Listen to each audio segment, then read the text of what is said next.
Say man. Welcome back to episode 18 of Check the Stats podcast, man. I'm your host, T. Cal. On the left, we got my co-host, Mari. At the bottom, we got our long awaited co-host. I don't know where the hell he been. My boy, Versi. And then to the bottom corner left, had to bring my cousin back on. My cousin, Cam. How y'all boys doing? Good. Cool. Man, I've been ready to what's it called? Shit, we gotta attack it while it's hot. You know, we got Olympic news. We got Cowboy drama. So without further ado, Mari, you need to get into this because I got a lot to say. I don't think y'all gonna agree with me. It's gonna be a good episode for sure. I feel it. The Olympics recap: USA versus Serbia. How do you feel about that? What y'all feel like? How y'all feel about that game? KD is still him. Oh, for sure. First and foremost, King James is King James.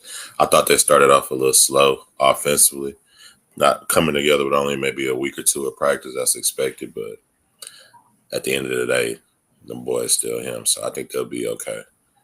I think this game alone kind of told me like Jokic, he is the best player in the league, and it shouldn't be up for debate. I think none of our big men. I mean, you know, obviously the American big men aren't the predominant bigs in the league. All the big men who really dominate are overseas international players. But Jokic showed once again. I mean, obviously they got blown out, but the talent discrepancy is obviously it's a huge advantage in the Americans' favor. But I think the biggest keys that we're not really picking up on is like Tatum and Halliburton can't even crack the lineup.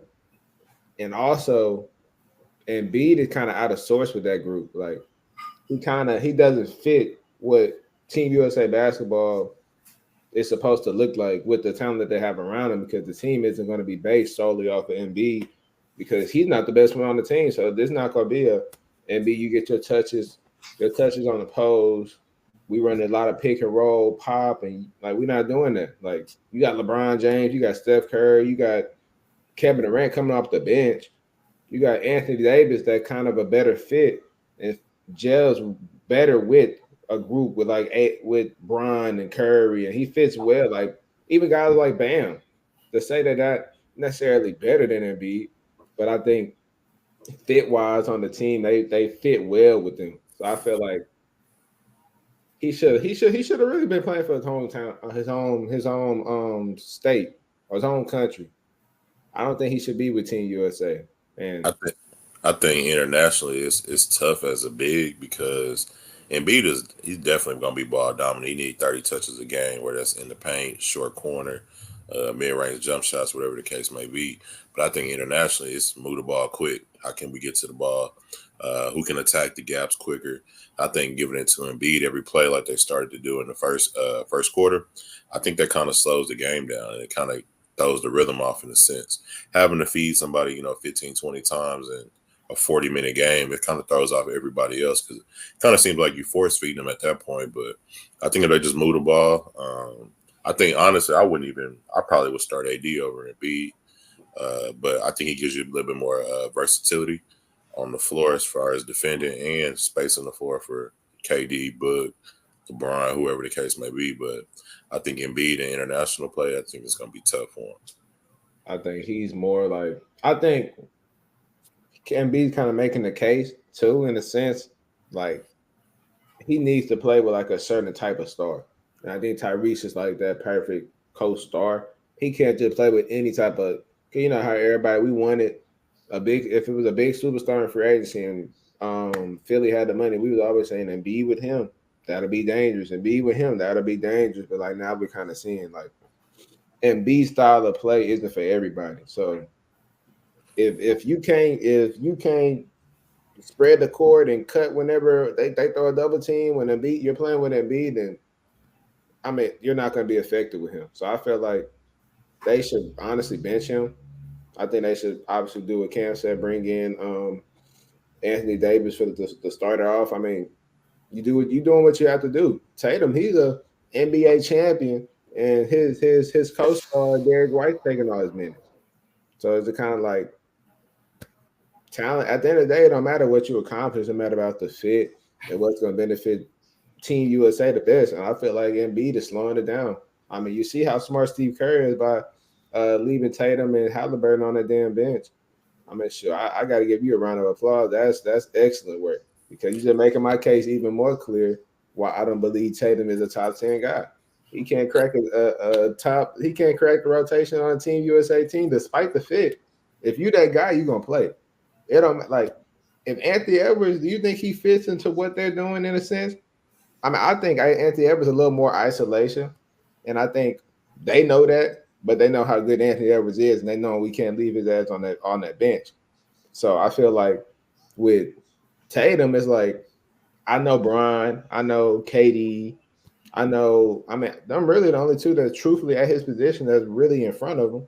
But I'm like, if you're that guy, if they think you're as good as what the whole world been telling me, that everybody done been telling me he's a top 10 guy, you're gonna play on a Team USA team. You're just not gonna ride the bench and get DNPs and everybody think it's like, okay, like it's just a fit. Like he just don't fit in what we doing. I'm like, well, damn, nigga, if you top 10, they supposed to make you fit into what they doing. So I feel like it makes it. I mean, we know Halliburton shoot. I mean, he came there for the free souvenirs. He knew he weren't playing.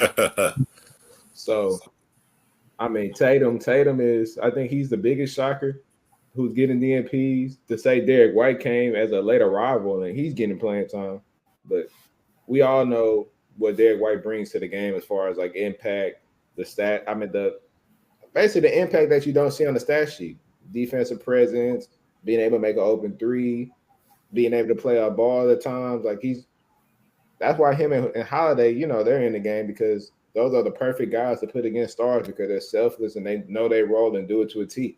So I think Tatum, that Tatum take I just said that shouldn't go over your heads. He can't crack a USA team and he's supposed to be a top 10 player. And B, he needs to, I mean, to for them to really win, because I mean, I think they will win because of the talent that they have. But for games to not be as difficult, I think they need to make serious changes to the starting lineup, adding AD or possibly ban either or, but preferably AD. I would take. I wouldn't say Tatum is gonna ride the bench the whole time. Team USA. I Why think not? it's just. I think it is more so the fit, and and I wouldn't say the fit as far as what he brings to the game offensively or defensively, but I mean just in today's game alone, you had LeBron who's perfect at halftime, KD who's perfect at halftime. In my mind, I'm thinking Tatum's taking one of their minutes, whoever it may be.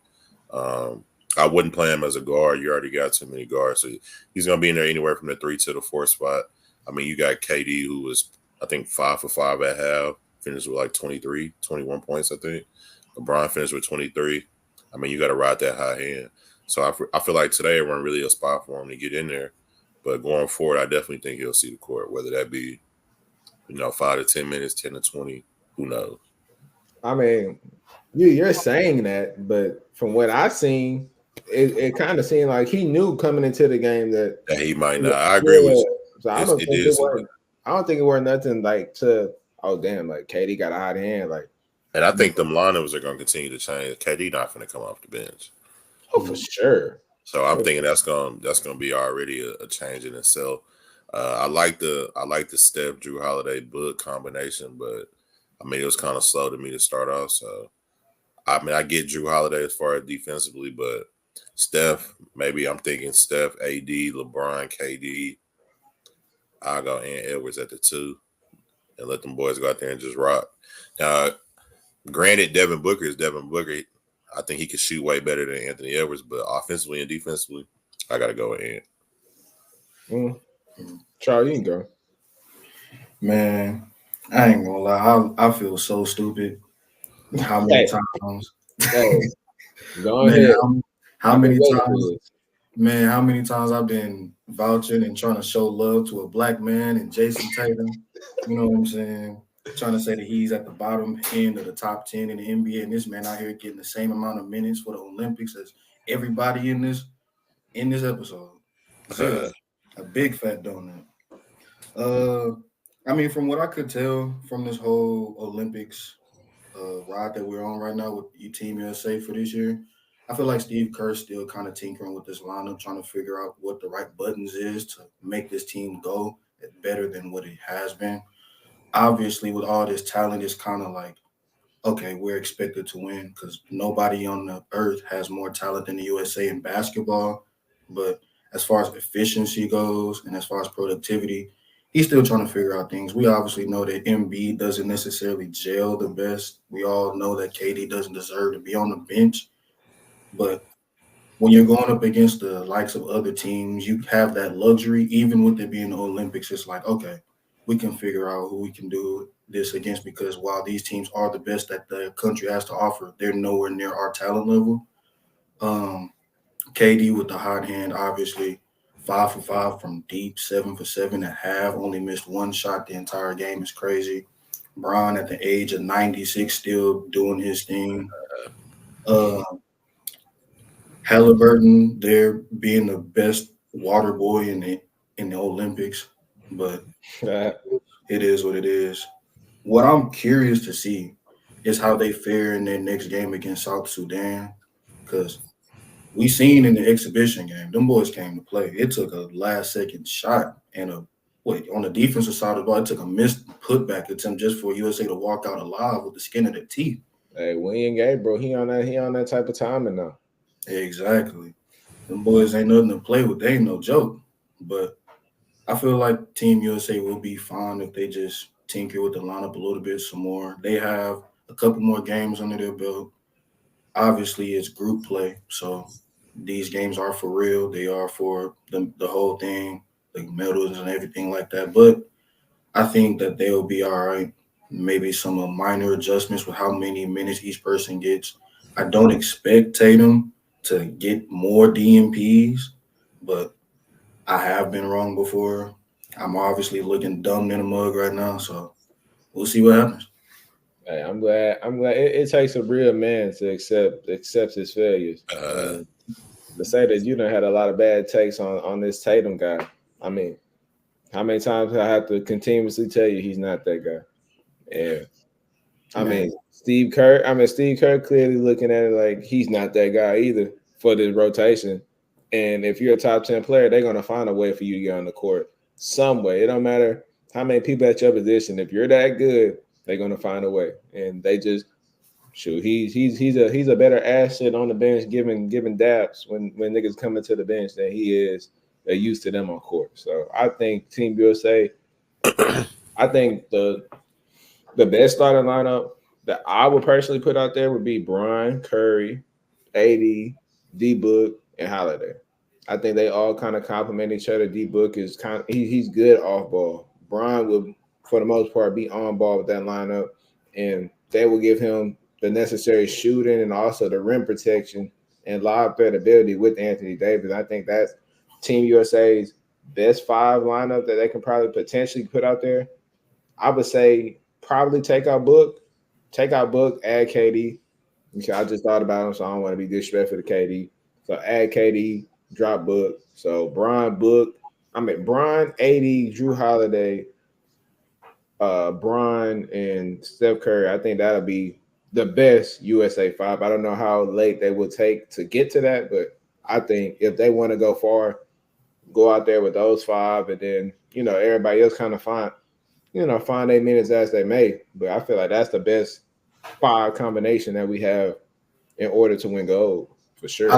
like what I get from Bam too. So like to me personally, as far as the fit with this current team, I wouldn't mind seeing him be interchangeable with AD. But as far as the level of productivity, I guess you kind of just got to see where it goes with how much he can give you on a nightly basis. So that's not a bad starting five though for sure. At least I where think it's currently constructed. I think it's tough to kind of judge it too, just because every game is going to be so different. Whether that's matching up today against Serbia, next game against South Sudan. They might see France from Wimbyama in the medal rounds. So I think every game is going to present as a different challenge in itself. And I think Steve Kerr is definitely the guy to be able to figure out those lineups on the fly real quick. So I mean, overall, who knows? But you definitely got to put KD and Bron in there somewhere. Oh, for sure. Those are the two mainstays.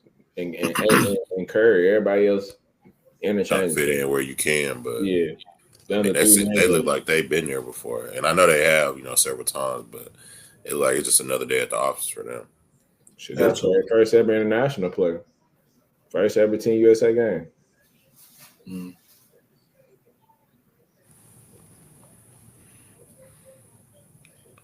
My fault, my fault. We're trying to get back up. Nah, I was trying to move that more. We on to the next topic. Yeah. All right, next topic, man. Hey, we seen that Jordan Love just got paid big in the league, man, the NFL. So he just signed a 4-year, $220 million, $150 million guaranteed in money contract, bro. Record setting, 75 million signing bonus. He just became the highest paid player in NFL history. 55 million per year. Bro, what are y'all thoughts about that? That's crazy. Uh I guess I'll go first with it. If I'm the Packers, I mean, the talent's there. Like we can see Jordan Love is a very talented quarterback. I think you can't necessarily say because of his play he deserves to be the highest paid. I just think he just kind of fell in at the right time. I mean, obviously the quarterbacks after him are going to pass him up, and he'll eventually by the beginning of the next year he'll probably be 7 to 8 the highest paid quarterbacks in the league.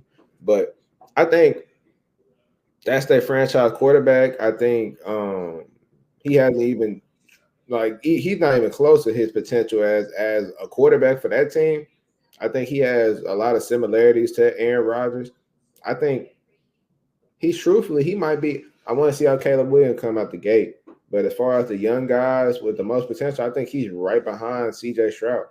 Like the run that I seen him right around the end of the year to close it out and then roll into the playoffs, I was like, man, I haven't like that's Mahomes. Like he looks like Mahomes sometimes on the field.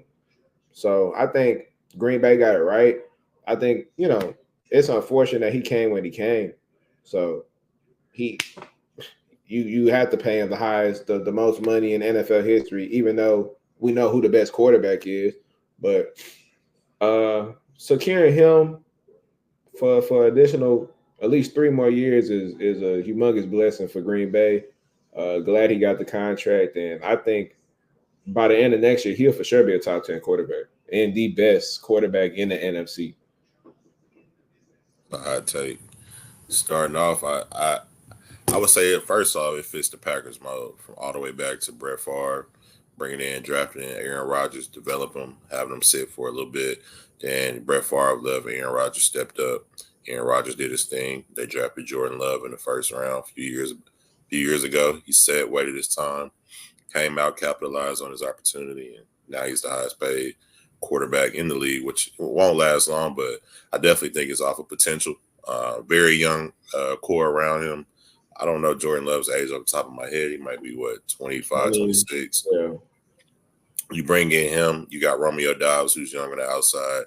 Jaden Reed, who's young. You still got Christian Watson, still trying to figure it out. You just brought in Josh Jacobs, who kind of fits that timeline at running back. So I think they're just gearing up for the future. And then, first off, it starts with the quarterback. I'm a Cowboys fan. I watch Jordan Love, tear apart my Cowboys all day long in the playoffs this past year. So, I mean, I've seen firsthand what he's capable of. So I definitely think the contract's deserved. Um, and let's see what he does with it. Got a good team, good head coach. Just got to keep balling and see where it goes. Yeah, it's definitely well deserved. I mean, it's something about that Packers front office with them drafting these legendary quarterbacks off the rip. I mean, Brett Favre lived going out of his era and falling right into this A-Rod era. Leaving A-Rod, don't know if you got the guy of the future or not, and now you're giving him the highest guaranteed money in NFL history. So it's definitely a blessing for the Packers organization that they found their guy once again for the third time in a row they strike gold. It'll be interesting to see how they maneuver around these upcoming contracts with their receiving core because they have a lot of good chemistry, but as any good team in any sport, you can't maintain every single asset that you have. So it'll be interesting to see how they maneuver it. Wait, not to cut you off, but I think all of those are like rookies or going into second, third year guys. So I don't think they'll be paid no time soon. And like I me true, I don't see one guy there that just truthfully like we can't live without. Like I wouldn't pay no humongous bag towards any of those receivers. Now in the I think future, I think you got to pay at least Romeo Dobbs. Him and I like Jaden Reed. He's young too. He just came in, but definitely I would pay Romeo Dobbs. They still got Demarion Wicks. I think that's his name. Yeah, Wicks over there too. So I got 4 guys who could potentially be that number 1 guy. But just watching that offense and watching how they tore my Cowboys up, I definitely think you got to pay Romeo Dobbs. Jaden Reed will probably get some money later down the line, but I'm thinking with those 4 guys in the mix, however you want to play them, Josh Jacobs, you still got Jair Alexander on the defensive side. I Rashawn think the Packers Gary. going to exactly Rashawn Gary. I think the Packers going to be in the mix at least for the next 5 to 7 years. Oh, absolutely.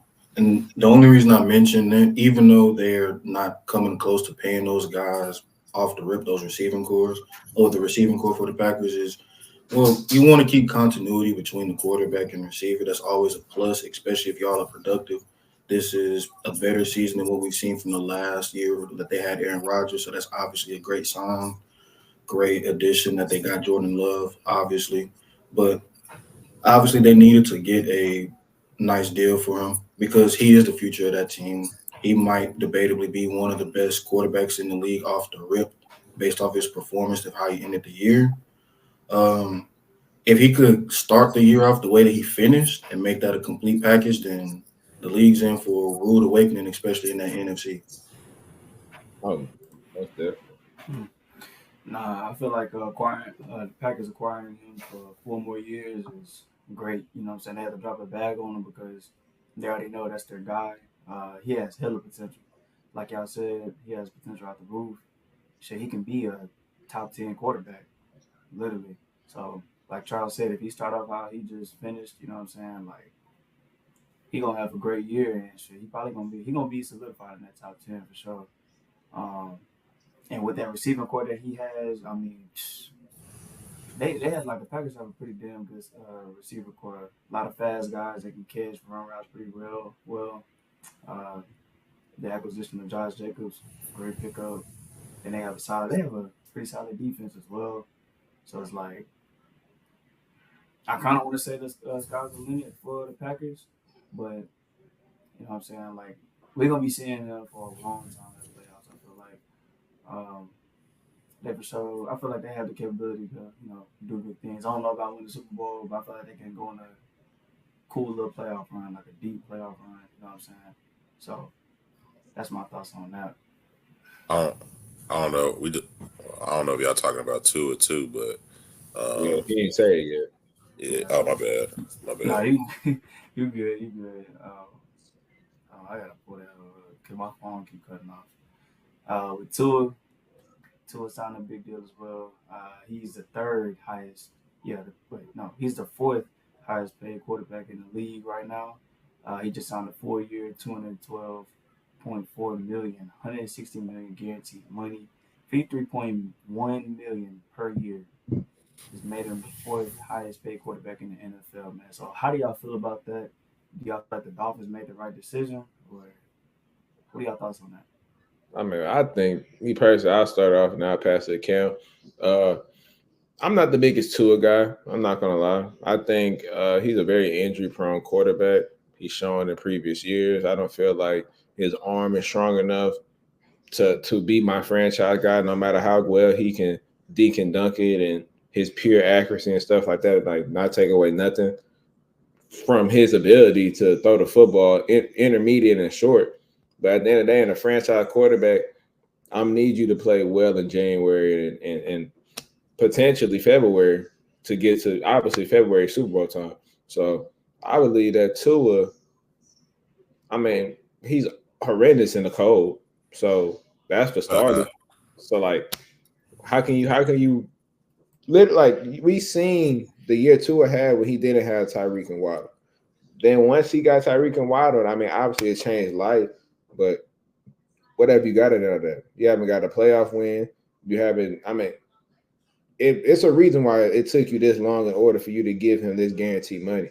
I think the Dolphins are kind of in the same scenario as like the Cowboys, in my opinion, where you have quarterbacks that can only take you so far. And I think in order to truthfully elevate, you really have to maximize the talent surrounding a quarterback and bring in a rookie. I think if Miami was smart, I would think they would have let him play out this last year's contract. I mean, at the end of the day, nobody's sitting out and missing that type of money, especially no state income tax coming in. So he keeping a lot of more of his money than he's losing. So I would assume if Tua didn't get paid, he would have played this last year. He would have got paid somewhere else, but you would have had, the flexibility and the opportunity in order to get some type of good draft stock in order to get one of them good rookies that's coming out of this next year's class. But I feel like Tua is a product of his environment, his receivers, his skill position, the McDaniels. I think everybody surrounding him benefits Tua than Tua and everybody else surrounding him. I think Tua isn't the game changer. I think he is a prototypical game manager.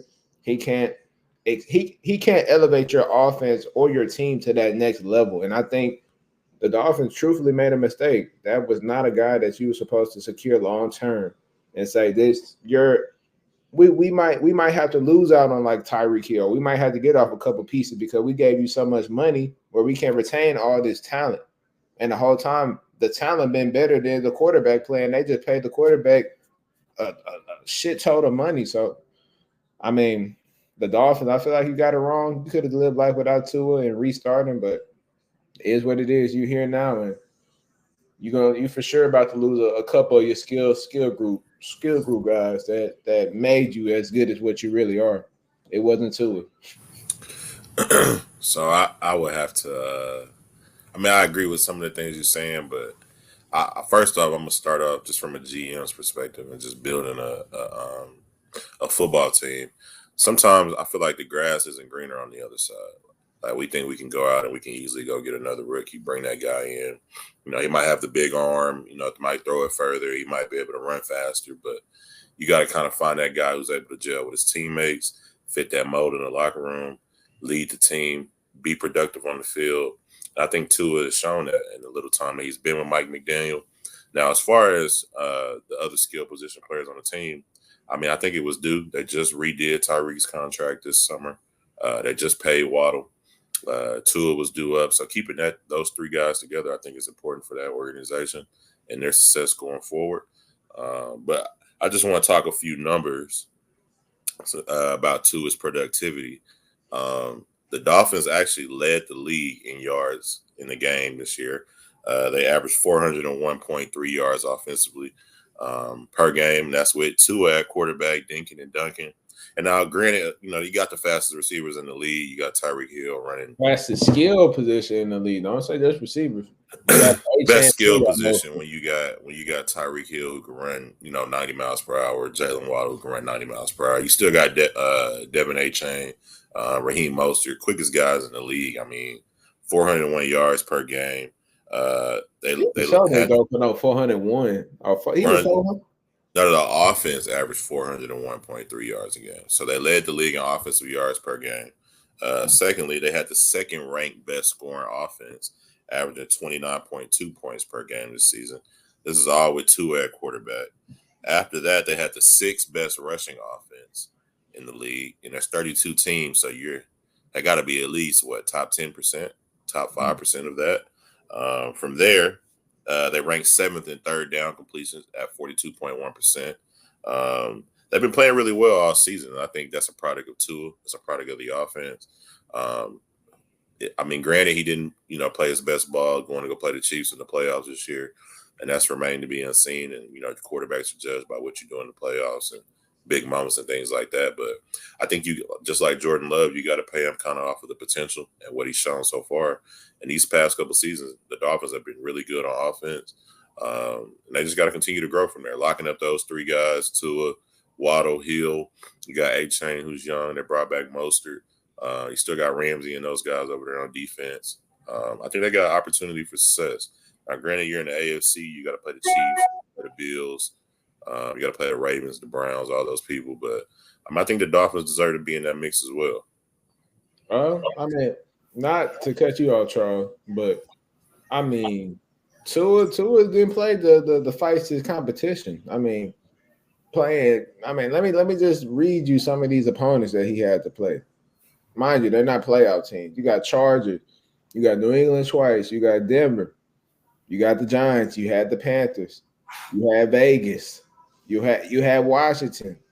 I mean, you're not really getting you ain't getting top tier competition. I know you play who you play, but I mean, I guess it's a reason why when he played Buffalo in the final game of the season, he went 17 for 27, 173, one touchdown and two INTs with a QBR of 62.7. I mean, he was atrocious.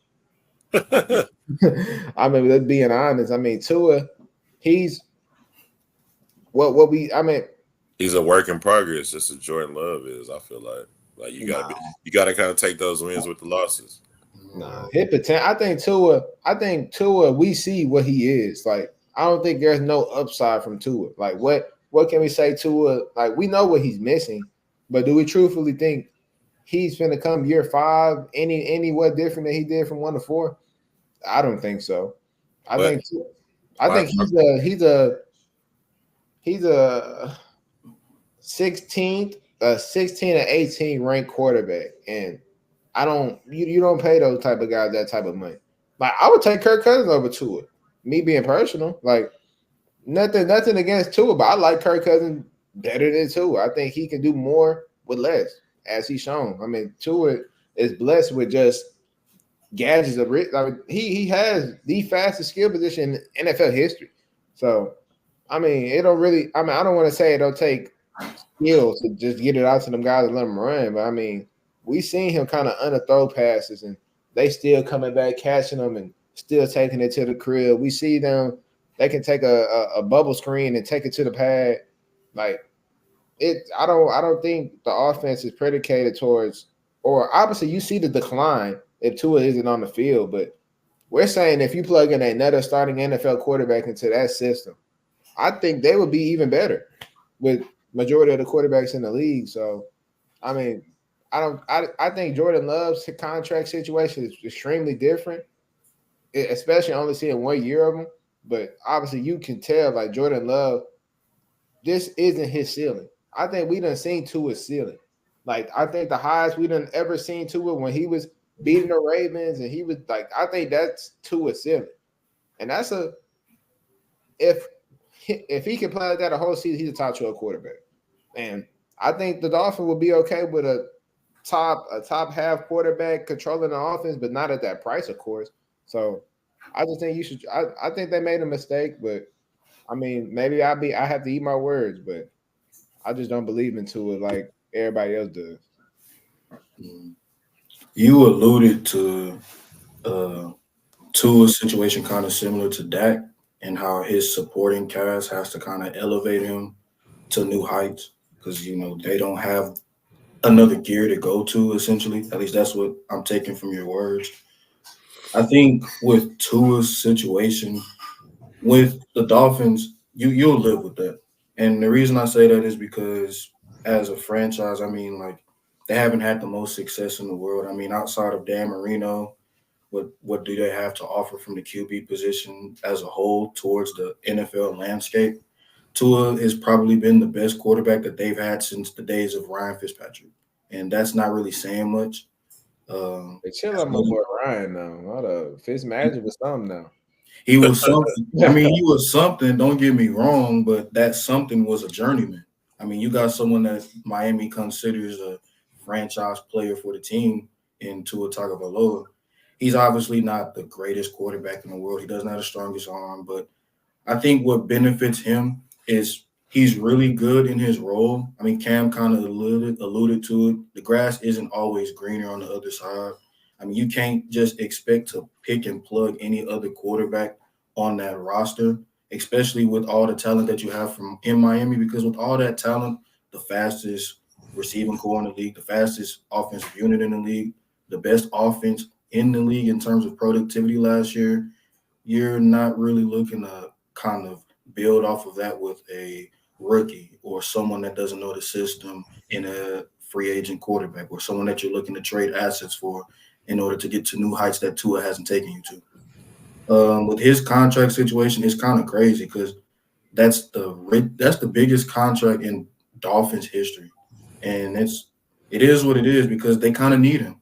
I mean, when the only quarterback that's better than you in your division, debatably, depending on what Aaron Rodgers looks like, whether we get MVP version or the last year in Green Bay version, when the only quarterback in your division that's better than you is Josh Allen, then that's something that you can live with, especially when you have more top tier talent on your roster on the offensive side of the ball than Buffalo does, because you're looking to outscore everybody. You're not looking to sit up here and shut everyone down. He's a point guard. Tua is a point guard. He's going to sit back and he's going to distribute the ball to his playmakers and let the playmakers do the rest. That's And a at the great quarter, player.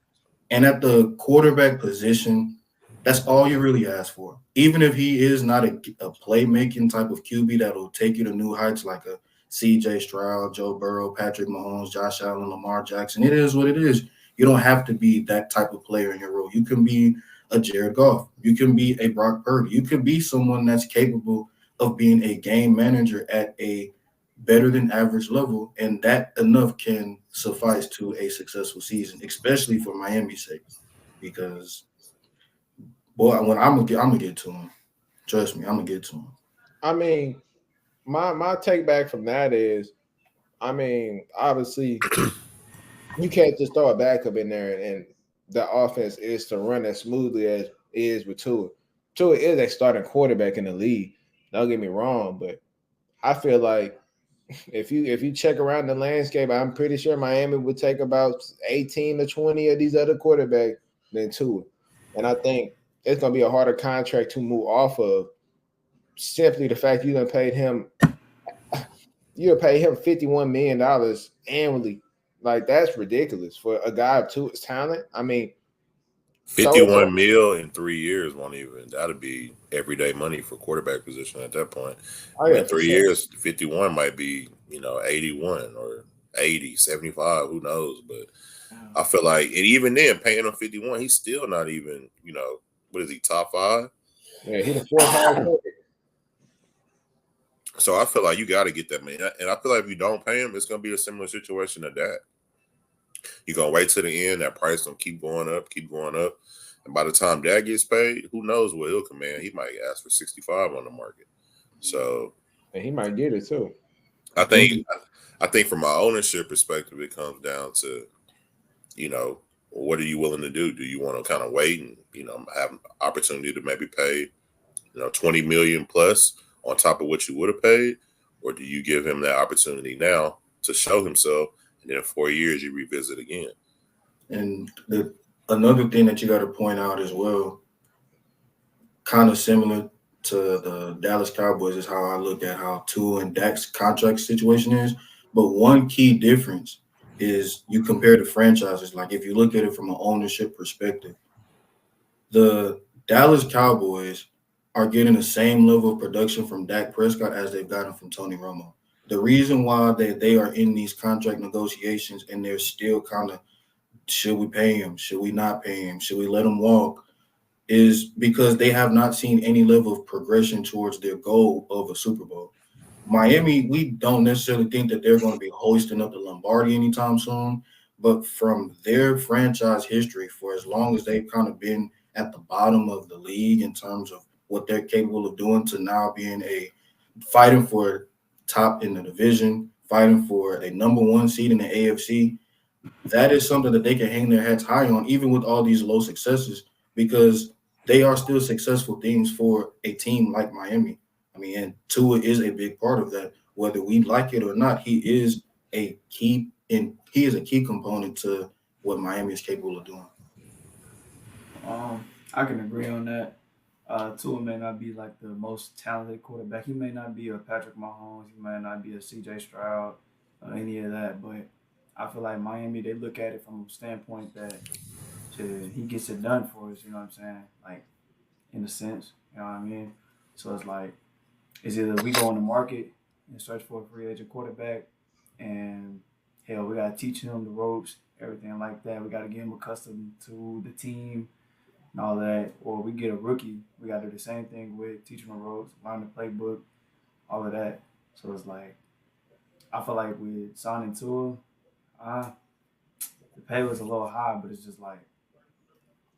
like damn, like it's either this or we keep on struggling. I guess you know what I'm saying. And Tua, I mean, he ain't just like done the most for Miami, but he's done pretty solid out there. You know what I'm saying? Like he's done pretty good since he's But been why are out we there. making solid quarterbacks franchise quarterbacks? Like that's my thing. I'm like Tua, Mm-hmm. he's a solid quarterback, but Yeah, he's as solid. far as It's giving him, it's 32 teams in the NFL. Every quarterback can't beat a franchise quarterback, and but you Yeah, got like that shit is you're not hard, gonna get bro. it right every time. Like you got to be willing to, and sometimes you got to be willing to take that chance as an ownership group, and that might be Mm-hmm. sometimes what these ownership guys are doing, willing to be able to take that chance, see where that quarterback can lead that team. I mean, he's gotten better every year in that Mike McDaniel offense. So I mean, it's kind of like one of those things where you just got to kind of wait and see it through. I think also too. I mean, we kind of harp on how his success is brought about him because of the inclusion of guys like Tyreek Hill and coaches like Mike McDaniel. We can obviously agree with that. But even with that being said, as far as his production goes, I personally feel like he is. I think we can all agree that he is a above average quarterback to a certain extent. Like I think we can all agree to that. Like he is on the. There's 32 starting quarterbacks in the league. I think we can agree that at worst case he's 16. If that's is that something we can agree on? I yeah, agree. no, Yeah, 17. yeah. Okay. Finish. Okay, Yeah, well, he's even if about we that. give him 17, there's 15 other franchises that will do anything in the world to get their To guy get on there. their hands on a guy like Tua. Like Yep. we have to respect that from that level alone. But my retort to that is, what's your ceiling? Like he has a top tier skill group and can only take those guys so far. Like obviously, last year is his own year in his own, but this our first time ever seeing the two in playoff type atmospheres against I mean, obviously every team in the playoffs is except if you're a high seed, you have to play a seven or good teams. And I just don't feel like Tua is the quarterback that you bring in there and you like, oh, I'm confident in a loaded AFC that he can go head to head with a Patrick Mahomes, a head to head with Lamar Jackson, a head to head of CJ Stroud, a head to head of Josh Allen, a head to head of Joe Burrow, a head to head of we're like I got more confidence in Trevor Lawrence. I'm like, shit, we don't even know what Trevor Lawrence might do. Like he might become a top 10 quarterback at the end of this year too, because we know he has all the tools at 6'6" and a dual threat quarterback. He has the legs, also crazy arm talent. I I think. Go ahead. My bad. no, I just think that Miami is one of those situations where you can necessarily have a plug and play quarterback and still get that same level of like success if you was to put in any other quarterback. Not to say the top tier guy because obviously they're not going anywhere. But I mean obviously half of the league will want a guy of Tua caliber. But from a Miami standpoint, it's like are we just saying fuck it, we're gonna roll the dice with Tua and knowing that we have a team right now made to win now, we've invested all our pieces into prime. We're paying top dollar to guys like Jalen Ramsey, guys like Tyreek Hill. That's gonna want to get read up. And it's like, how are we gonna re up all these guys that's making you so good if we're paying you $51 million? I just don't feel like Tua is worth that risk. I think it's a calculated risk. I Yeah, think exactly. I think they're Exactly. looking at it like, okay, I'd rather keep what we have in house, build off of that, and kind of put even if the pressure on him is not to go toe to toe with Patrick Mahomes to go band for band with him in terms of yards, touchdowns, low amount of INTs and turnovers. I think that just goes to show how much faith that they have in their offensive core as a whole and their defensive unit. Because we've seen that there are times in which quarterbacks don't have to play the greatest of games to sit up here and be successful in the Yeah. NFL. I mean, look at guys like look at the 49ers. They have never had a top tier quarterback in this entire Kyle Shanahan run. And they've been to the Super Bowl twice with the likes of Jimmy Garoppolo, who might not even have a job, and Brock Purdy, who just went to the second ever overtime game in Super Bowl history with the likes of Patrick Mahomes. I mean, you could get it done. And not to say that I believe Tua will, because I don't personally believe in Miami.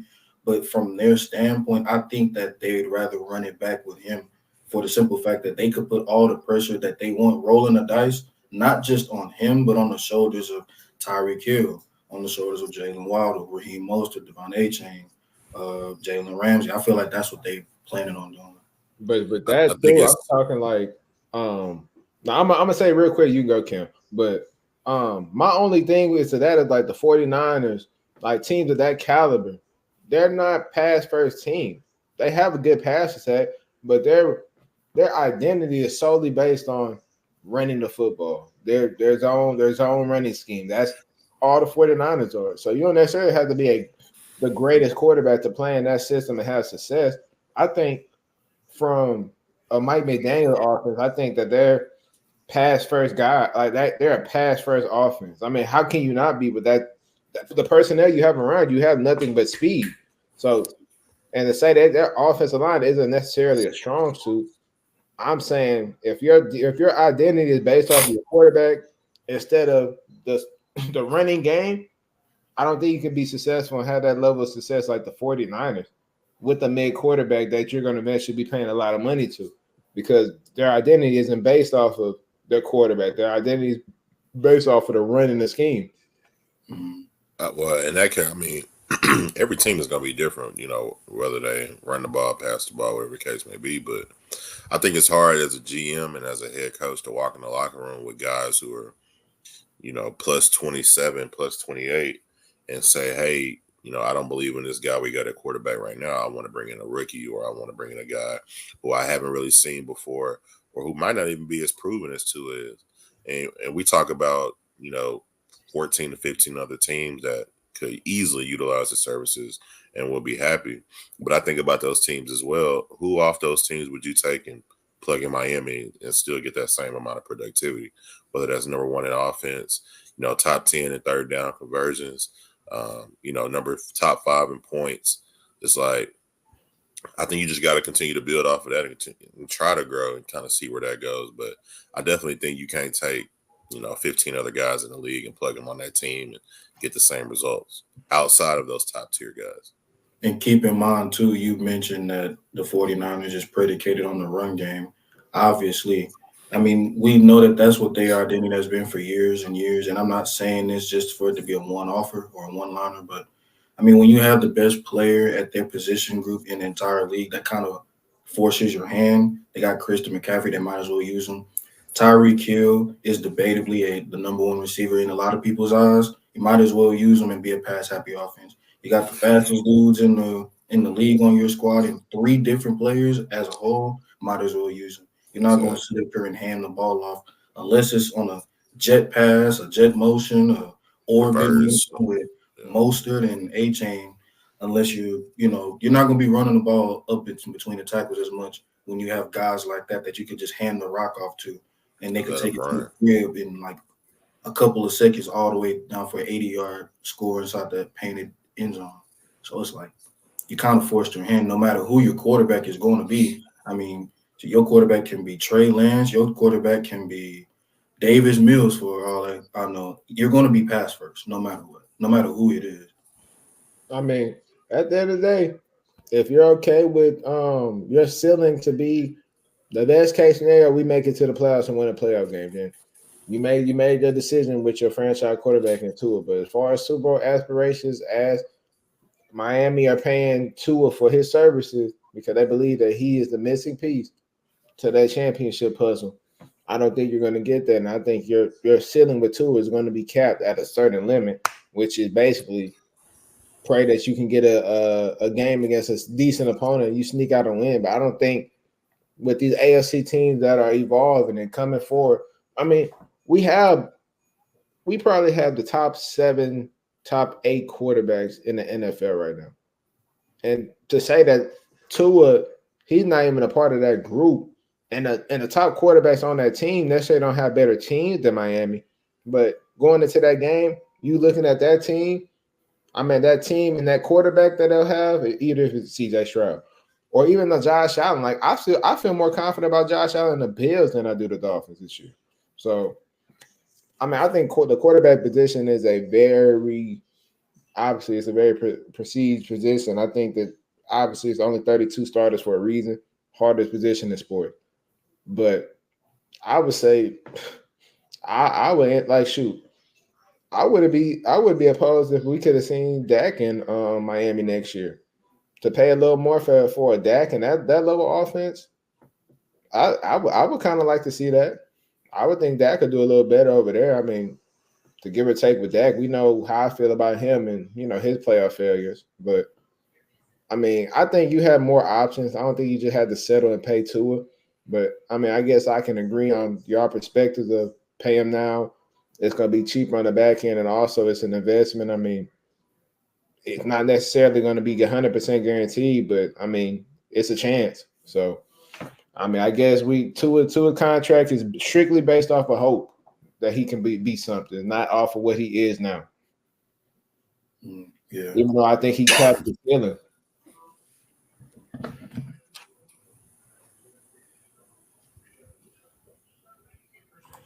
My fault on that.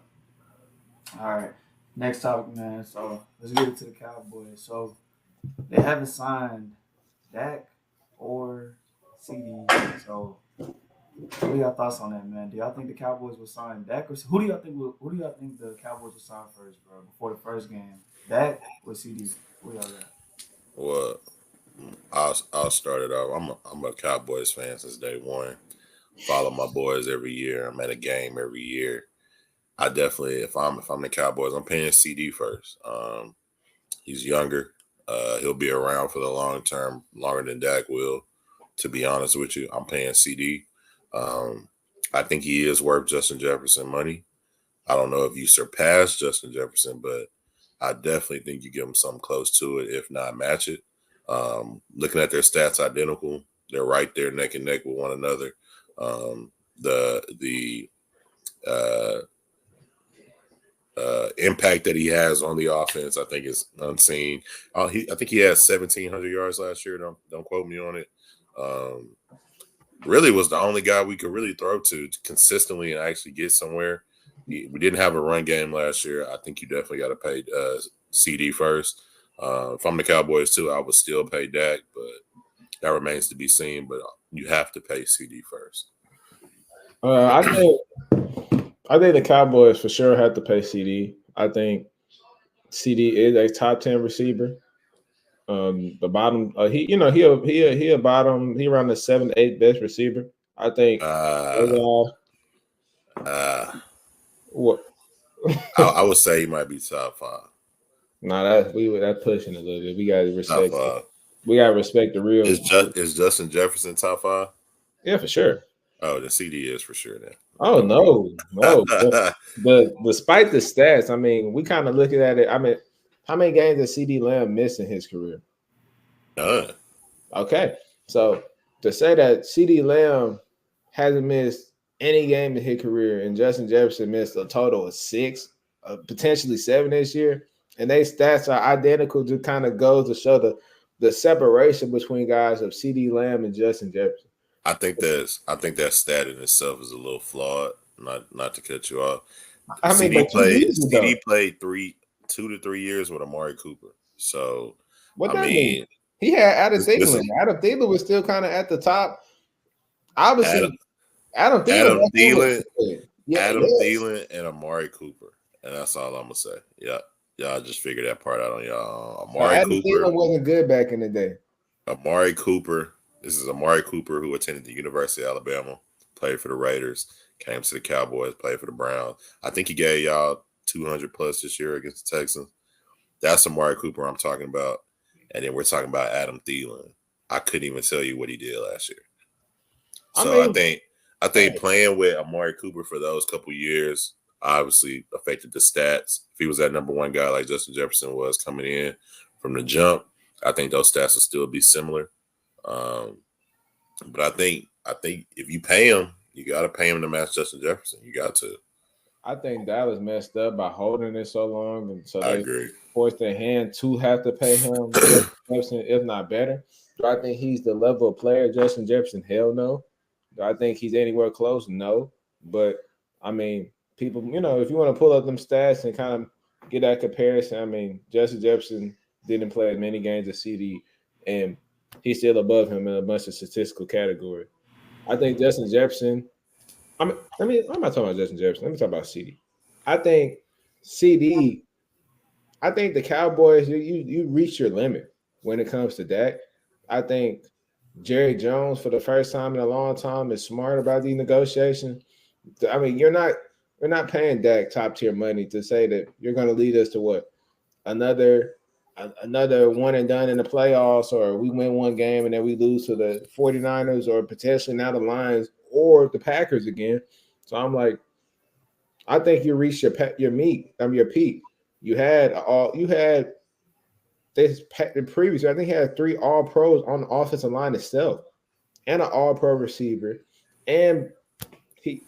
I mean, we could say Tony Pollard was probably top 15 NFL running back. I mean, not this year, but the year prior. Yeah.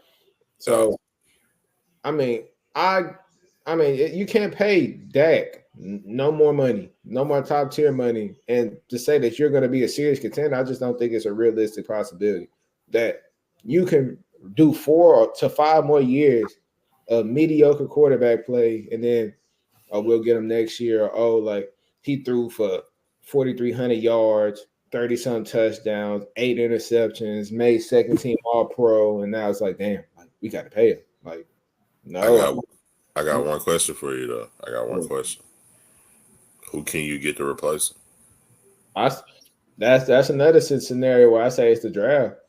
I mean, you have to like you can't go out there and go get any of them other guys because they're not leaving that situation.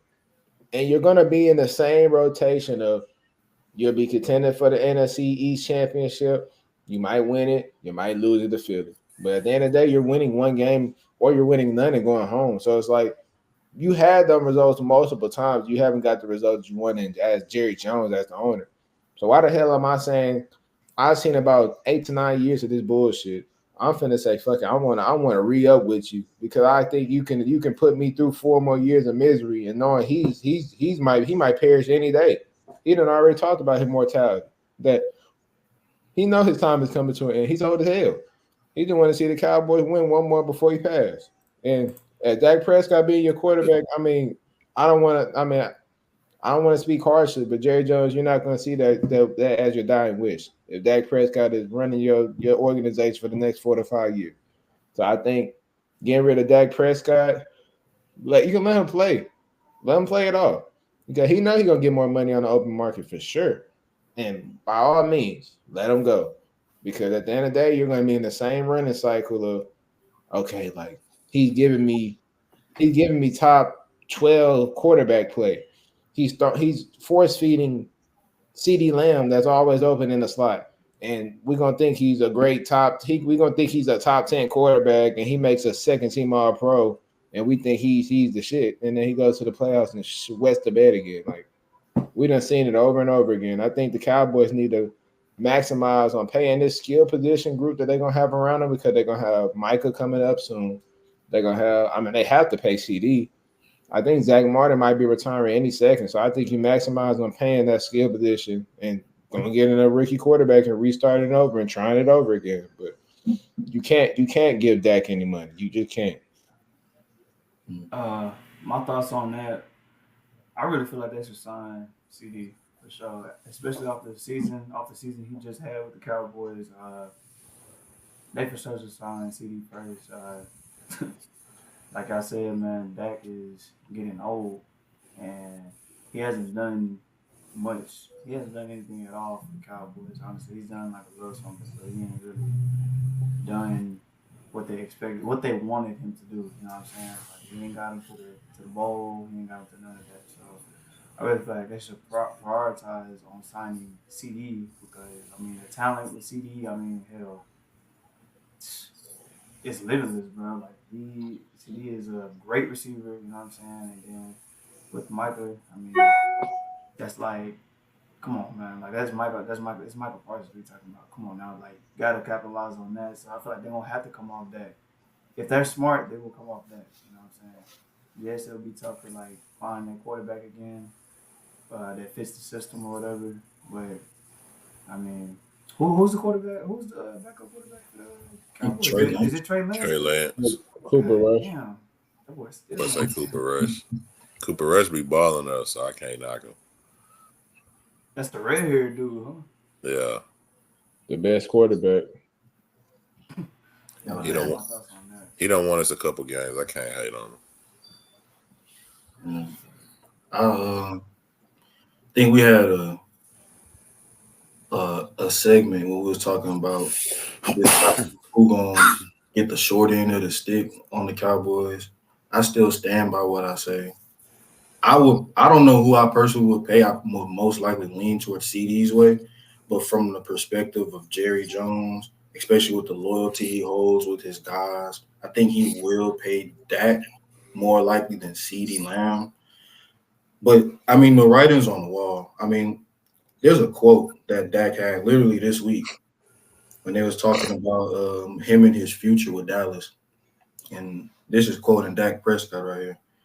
I'm going to say I want to be here, but when you look up at all the great quarterbacks that I've watched, they play for other teams after their first team. My point in saying that is that's not something I fear. It's almost as if he's kind of looking at the writing on the wall and thinking that he's not going to be there for longer than maybe this season and the next. The thing about Dak Prescott that kind of has me in pause when compared to the situation with Miami, Miami is smart. They actually paid their guy, whether they don't look at him as someone that could take them over the hump or not. They'd rather have a guy than nobody at all and see whether the grass is green on the other side. Dallas has been in this limbo for God knows how long with Dak Prescott. The experience is the same ride that we was on with Tony Romo. Same couple of double-digit win seasons, same couple of division titles, and ain't nothing to show for it come January. So, I mean, if they want to stay in that cycle, then they will most likely keep that. But for how much they value the quarterback position and how rare it is to find a relatively decent one, especially coming up off of his MVP finalist year that he had, it's most likely that they would sign him and give somebody else the short end of the stick, whether that's Micah or CD. That remains to be seen. But I think it's tough. I kind of feel bad for you, Cam. Especially if you're a Cowboys fan and you're looking at this from the standpoint of thinking that y'all finna do something serious in the playoffs every single year just to get your hopes dashed by not even everybody in the league, no matter who you play. It's literally just two teams, 49ers and the Packers. And it's like you're just stuck in this endless cycle, this endless loop. And unfortunately, if y'all resign him, then that's what it seems like it's going to continue to be. Because while we can all acknowledge that he's a good quarterback, with all the talent that he's had over the years, the elite defenses, the elite O-lines, the elite receiving cores, the combination of a breakout year from Tony Pollard that one season and Zeke with all the years of productivity he brought them, and to say that the most that y'all ever got out of Dak Prescott in his best year was a playoff win in the wild card round, that kind of says a lot about what type of quarterback that he is when guys like Jordan Love and CJ Stroud come in 1 year in the mix and they already do just as much as Prescott in their first ever campaign as a starting quarterback in this league. Facts. I love it. I love it. Shoot.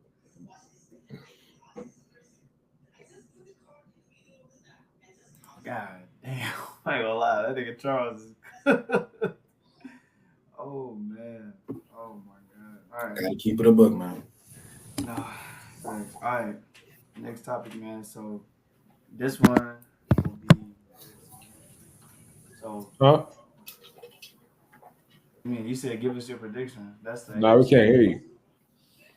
You can't hear me? Right now we can, but we can't hear you for a second. Keep it low. Damn, all right, you can hear me now? Yeah, better. Yeah. No, you said barely? Yeah, you can. Yeah, we can hear you. They said better. You got a glare though. Bro, it's I don't know how to like I can't move it. I can't do nothing about it. Like I don't know what to do. I guess that helped. I don't know. But You straight? all right, so next topic, man. We're gonna give our predictions on who goes to the playoffs, 1 through 7 seed on the AFC and NFC. So y'all go ahead and give y'all team. All right, I guess I started off in the AFC, man. I mean, I know y'all not gonna agree with me. It what it is. So This nigga finna say some we'll crazy all shit. just, huh? I said you finna say some wild shit. I'm already Wait, knowing. wait. Do you want to do it by seed or do you want to just go off the rip? Like just name everybody's team? Nah, see, Seeds. yeah. No, I'm saying like so each person name what seed for first, each person second, all that. I mean, I guess we can all just kind of. I mean, I'll just go give my 1 through 7, and then everybody, and then we can go like that. Or All right. unless you want to be like, you got this is my one, this is my one. Yeah, that's what I'm asking. I'm trying to figure that out. We can just All right, we can do it like let's start that. off with AFC. Name your AFC. Try, we can do it like that. That's cool. All right. All right, so my 1 seed in the AFC, I got the Kansas City Chiefs. Off top. That's a no brainer. We ain't gonna get no arguments out of any of us. Yeah, that's Yep. number one for sure. Now, my number 2 seed, I got the Houston Texans. Yes, sir. We already know. Let's get it. But No, absolutely not. Number my number. Well, do I say my number two? nah, I'm letting listen mine. Then I'll let y'all at the end. Then Um, my number 3, which will probably shock y'all, I got the Cleveland Browns. That Winning, doesn't shock me actually. winning the AFC North, I got the Cleveland Browns. And my 4 seed, I got the New York Jets. Winning the AFC East. Now with my 5th seed, I got the Cincinnati Bengals. My 6th seed, I got the Baltimore Ravens. And Ooh. as my 7th seed, I got the Buffalo Bills. That's interesting. Mm, That's interesting. that's different for sure. Yeah, I would go. Of course, Kansas City off the rip at number 1. Kansas City Chiefs, Patrick Mahomes, and them. Number 2, I'm gonna have to go with the Ravens. Action Jackson, Lamar Jackson. He's gonna be number 2. I'll just leave it at that. Number 3, I'm actually go with the Texans, Houston Texans. I mean, y'all got the list that y'all could go is endless. I mean, y'all could go to the Super Bowl, depending on how what CJ Stroud does. You know, the offense gels and things like that. I got y'all at number 3.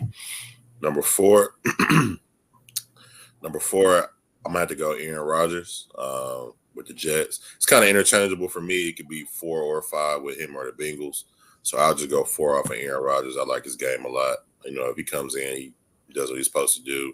Garrett Wilson over there, all those guys, I think they'll eat. They'll all benefit. Brees Hall. The defense is the defense over there. If they can get that offense straight, I think they'll compete. 5, I'm going to go with the Bengals. Joe Burrow, Jamar Chase, T. Higgins. You know, enough said about those guys. They come in and do their part. I think they'll be straight. Number 6, it's a toss-up for me between the 6 and 7. It's a toss-up for me between the Dolphins and the Bills. I'm not really too sold on the Bills this upcoming season just yet. With Stephon Diggs leaving, Gabe Davis leaving, that offense is going to look a lot different. I know y'all brought in Keon Coleman. A lot of hype's been around him, but I mean, when you got to strap him up and get between those lines, we'll kind of see where he stands. But I'm kind of iffy on 6 and 7 with those two. So you can place them wherever you want. Wildcat team or just somebody I'm kind of looking out for. Kind of hope they do. I'm gonna say the Browns and the Jaguars. I want to throw the Browns in the top 7, but Deshaun Watson been so iffy ever since he left. It's kind of, I don't know, it's up in the air for me. It really depends on how well he comes out and plays. But I'm kind of looking at them as my Wildcat team. But top 7, honestly, I wouldn't be surprised if the Bills don't make the playoffs this year. So I'll leave it at that.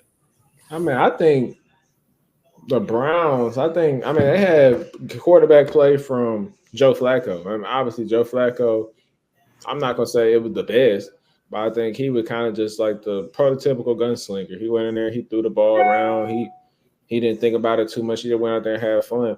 So I think if Deshaun Watson can be anywhere, but if he could be a step above that, I think they can have a realistic ceiling of AFC Championship. I don't know about Super Bowl, but I think quarterback play isn't necessarily like prominent in Cleveland, even though they are paying Deshaun all that money, which they are expecting him to perform up to. But I think Cleveland, their scenario, their identity is based off of their running attack. And I think that quarterback is second tier, even though they didn't bring Deshaun in there for it to be that still. But until Deshaun shows that he can take on more of that responsibility and that workload to relieve the stress of Nick Chubb and that running attack, then I think Deshaun Watson, he'll be an upgrade over whatever they had last year if he comes. I don't know. Like, Also, don't sleep on the Steelers. I mean, that's still an every year team. They'll probably finish 9-8, but well, are they any threats? No. They need to get that quarterback situation figured out before I even give them a thought. I got y'all. For my number one seed, got the Chiefs. It's pretty obvious.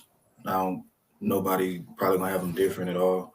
Mm-hmm. Number two, I got the Texans. We reloaded, and barring injury, I don't really see any weaknesses on any position group. At worst case scenario, I think we could be average across the whole board, and that's better than most teams in the league, and we elite in other areas as well. Number three, I got the Ravens. Even with the losses on defense, I think that they're still a top 5 caliber team, and they're one of the threats in the AFC that we can't necessarily dismiss. Number four, I got the Dolphins for winning the AFC East. The way I kind of look at it, I'm thinking like, okay, if not now, then when? Like they have been heading towards this trajectory of being the best team in the AFC East for a little minute, and they just always bump their head once they play against Buffalo for some reason. They just can't beat them boys up in New York. I don't know why, but if not now, when Buffalo is at their weakest that they've been in the last few years, then it ain't never gonna happen. And honestly, Mike McDaniel might be in the hot seat heading into the next season. And number five, I got the Bengals. I think it's going to be a bloodbath in the AFC North like usual. So somebody's going to come up with that silver medal. I think it'll be Joe Burrow and them boys. Number six, my surprise team in the league, the Colts, man. I think Anthony Richardson got something for. I'm a big fan. I think he got something for CJ. And I don't think he's better than CJ, but the way that he looked in his first 4 games, good God, he put some fear in a lot of other teams' hearts. Number 7, and I honestly didn't even want to put this team because I'm not high on them at all. I got the Bills. I think there is a large load on Josh Allen's shoulders when you're replacing Gabe Davis and Stephon Diggs with a rookie Keon Coleman and Curtis Samuel and Khalil Shakur. I mean, I get it. He's a top-tier quarterback. He's one of the best in the league, but you already know how I feel about him. He's a turnover machine who is productive because he puts more points on the board than gives points away by throwing it to other teams. My sleepers, the ones that might be I wouldn't be surprised if they get in. I got the Browns. I just don't think that there will be 3 teams from one division coming out of the AFC again. I don't think that that'll happen again like it did last season. I got the Jags after that, and then I got the Jets. Okay, I guess I'll go with my NFC then. I ain't even go. Oh, yeah. Oh, we'll go. Go ahead. All right, so number 1. That's good.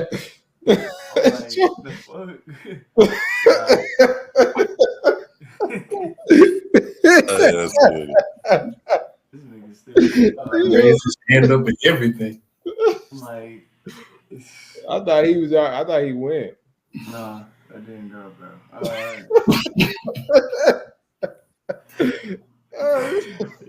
Y'all niggas goofy, bro. He said the fuck?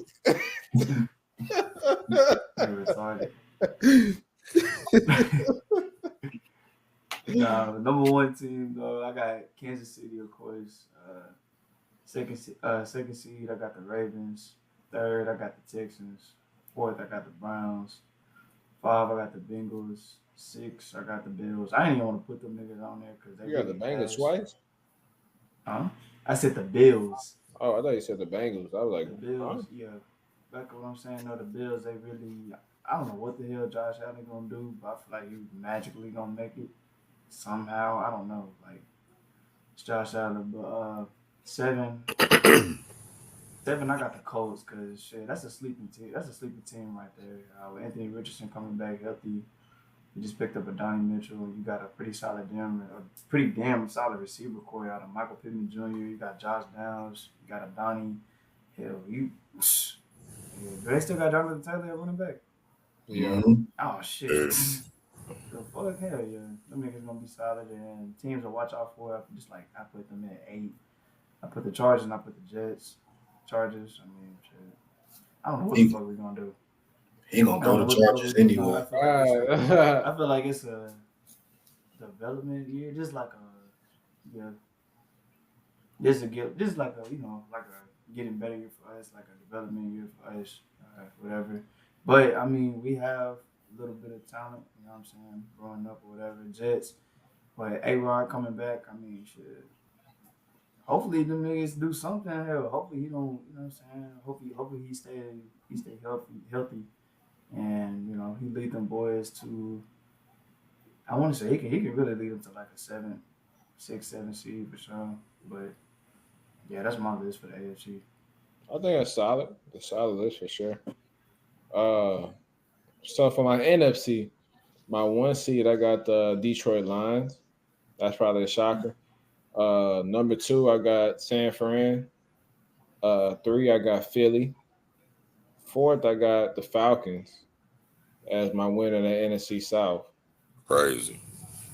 5th, I got the Rams.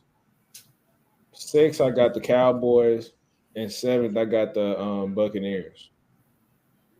Yeah, you Wait, was crazy. wait. Oh, whoa! I'm tripping. Yeah, hold on. My Packers was supposed to be 7. That's the Where one you team I knew I was forgetting. where you got the Cowboys at? 6. Okay. I think the only reason why I put the Packers at 7 is because they're in that division with Chicago and Detroit and Minnesota, so I don't think they're gonna come out there unscathed. Did you throw the Bucks in there? I did, but that was the accident. Oh, okay. I didn't put the Packers on my list. I knew I was Yeah. forgetting somebody, but yeah, that's so Detroit 1, San Fran 2, Eagles 3, Falcons 4. I got the Rams as the 5th seed, Cowboys at the 6th, and I got the Packers at the 7th. That's respectable. One for me, it's gonna be interchangeable between San Fran and Detroit. I like both of their teams year in year out. The Lions really grew on me last year with the way they played. So if I had to give them a nod right now, I'm gonna go with San Fran just off the respect, but it's interchangeable with them and the Lions. At 3, I think that NFC East winner is gonna be big. Realistically, I want the Cowboys to win it, but I do think the Eagles gonna have more put together team, especially with all the holdouts going on with us right now in Dallas. So I'll put them at 3. I'm going Cowboys at 4. Wait, no, nah, No, hold on now. I'm sorry. Eagles at 3. 4. NFC South winner. 4 NFC South. That's the Carolina. Yeah, that's Carolina Falcons, Bucks, Saints, Atlanta, Tampa Bay. coming out of there. With Somebody has to come out. I probably would take the Falcons. It's gonna be out of the Falcons or the Bucks. With him and Baker Mayfield over there in Tampa. So I'll give it to them. I'll give it to the Falcons off top right now. That'll be my 4. My 5th, I'm gonna go Packers. My 6th, Rams. I want to throw the Rams in there, but I don't know. I didn't really like the way they played this past year. But Cooper Kupp coming back, I'll throw the Rams in there at 6. And at 7, it don't even matter in the NFC who that 7 seed is. Who'd you say? I see. Mine would just throw Tampa Bay. Yeah, that's what I'm thinking right now. Tampa Bay. Not the Vikings. I was gonna say the Vikings. I don't really like where they are this year. Maybe I'll leave it Chicago. I think it's too early on Chicago. Who's in that division with Chicago? Them, Minnesota, Detroit, and Green Bay. they'll be coming back next year. But I I'll like leave it at that. I mean, I like your list for sure. You said interchangeable 1 and 2 between San Fran and Detroit. So I guess Yeah. I'll go San Fran 1 for you, yeah, 2 Detroit, 3 Philly, 4th Atlanta, 5th Green Bay, 6 Rams, and 7 Bucks. don't forget my good. Cowboys. You tripping. You didn't put it up. Don't forget my Cowboys. 3, I'm gonna go Eagles. 4 division winners. I'm going San Fran, Detroit, Atlanta, Eagles. That's my top 4. Those wild cards, I gotta go Packers. I'm going Cowboys, and that 7th seed for me is gonna be a toss up. So right now, I'll say Tampa Bay. Over the Rams? I'm sorry, I would say Rams nah. over the Bucks. I'm sorry about that. I think you did right the first time when you left them out. Nah. We'll be in the mix for sure. Where we fall, I don't know. It might be that early wild card game. Who knows? But we'll be in the dance for sure. I guarantee it. Even if I gotta go play. Man, I feel that. My 1, I got Detroit. I love what they was able to do last season, and they really did. Like Cam said, they grew on me as well. I think that their offense is going to be unstoppable, and their defense, it can't be as bad as what it was last year because that's what sold them in the conference championship. They picked up Carlton Davis. They got Tyron Arnold out of Alabama. They got the guard from Baltimore. He only gave up 2 sacks on the whole year and replaced Jonah Jackson. So that line is going to be a top 2-1 O line again. So that's for starters. And they paid Goff again too, right? They re-signed him, and I think Dan Campbell kind of learned a little bit from his aggressive nature that he got to kind of tone it back. So I think they'll be straight for a number 1 seed for sure. My Cowboys snuck a win on what was that, Thanksgiving? No, it was I remember when it was. I think it was like right before New Year's or after New Year's. Mm-hmm. Like that win. I'm not mad at it. We appreciate it. That cost Detroit that 1 seed too. It did. That was a 2. So either way, it cost them a chance to have. No, they was already a 2 seed because they hosted it was Dallas because Dallas lost to Green Bay. That's why I was like, shoot, Dallas got what they wanted. Fair enough. And I guess they kind of lucked out since the fact that Dallas did lose. So, I number think I would have beat Green Bay too. I think number 2, I got Philly, and the reason I say Philly, I kind of look at them as a team that, at least on paper, should be improved. The NFC East, y'all don't have any repeat winners, so y'all always flip flop for some reason. I don't know what it is. This time, I guess it's the Eagles' turn since Washington and New York don't want to take the mantle. Or Cowboys. Fair enough, too. 3, I got the 49ers. I think them and Philly would have the same record, honestly. But I think what might hurt the 49ers would be them going up against the Rams. I think that's the only team that would be a formidable foe in their division. But even with that being said, I think that the fact that this could potentially be the last ride for San Fran as far as their Super Bowl window, because they have to pay a whole bunch of guys, see what they do with IU, see what they do with their receiving core, see what they do with Purdy once they lock him up for a number of years. Trent Williams. Let them know what we're going to see what they're capable of doing and see how far they could get in the playoffs. And number 4, somebody got to come out the NFC South. It's going to be Atlanta. 5, I got the Packers. I think they're going to be the best team in the NFL to not win their division. I think that they're going to be really special, especially if we see the level of consistency and ascension from Jordan Love like we spoke about. 6, I'm betting on the Rams with a healthy Stafford, and even with them having a missing piece of Aaron Donald, I think their defense can be manageable to the point where the offense can cover up those weaknesses for sure by putting pressure on the other team with how many points they can score. And 7, I guess Dallas can go in there. I guess, Yeah, They y'all could. don't got to be so hesitant to throw them in at the end. Just get them out the way early. Oh no, don't worry. We only hesitant because we don't want them there at all. It's cool. Hey, for sure. But I think we will come up right on their tail. My the ones that are coming up for the playoff race will You be say you coming up his tail. like coming up at the bottom. Pause. Oh, Let me rephrase that. The teams that are going to be right on the edge of missing the playoffs, to me, would be the Bucks and the Bears. I think the Bucks, for some reason, even with them being the weakest division, it's always a tight race. I think 9 wins will win that division, but I think whoever, like they always have a bloodbath to a certain extent with the AFC North, just on a less intense scale since their teams are not as good. So I think that they'll fall a little short in that end.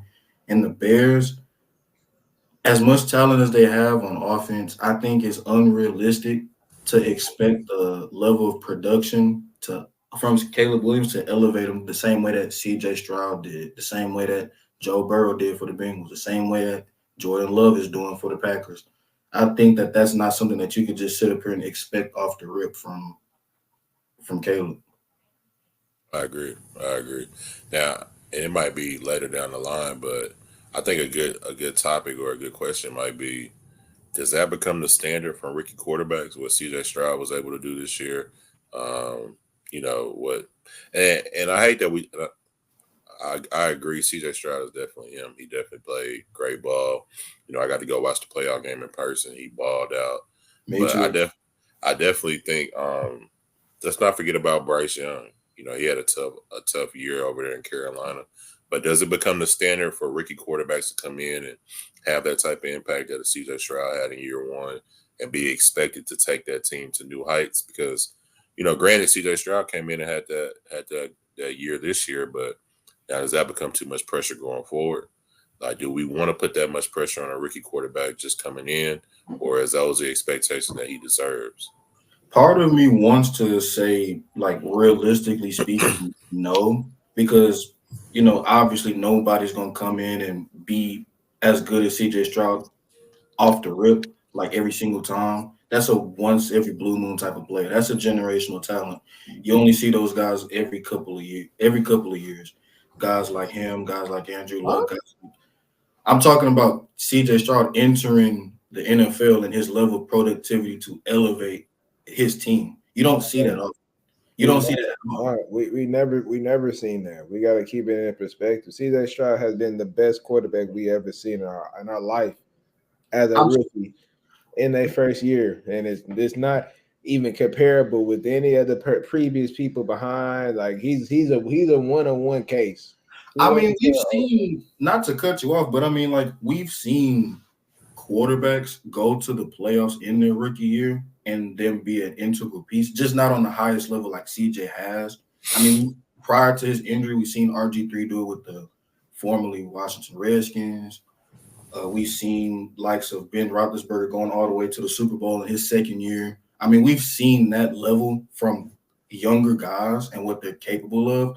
But CJ has brought it to a level where it is kind of understandably not expected to kind of see that as a draft pick. Like if you're drafting somebody and you're looking for a quarterback to elevate your team, you would love for it to be the level of CJ Stroud.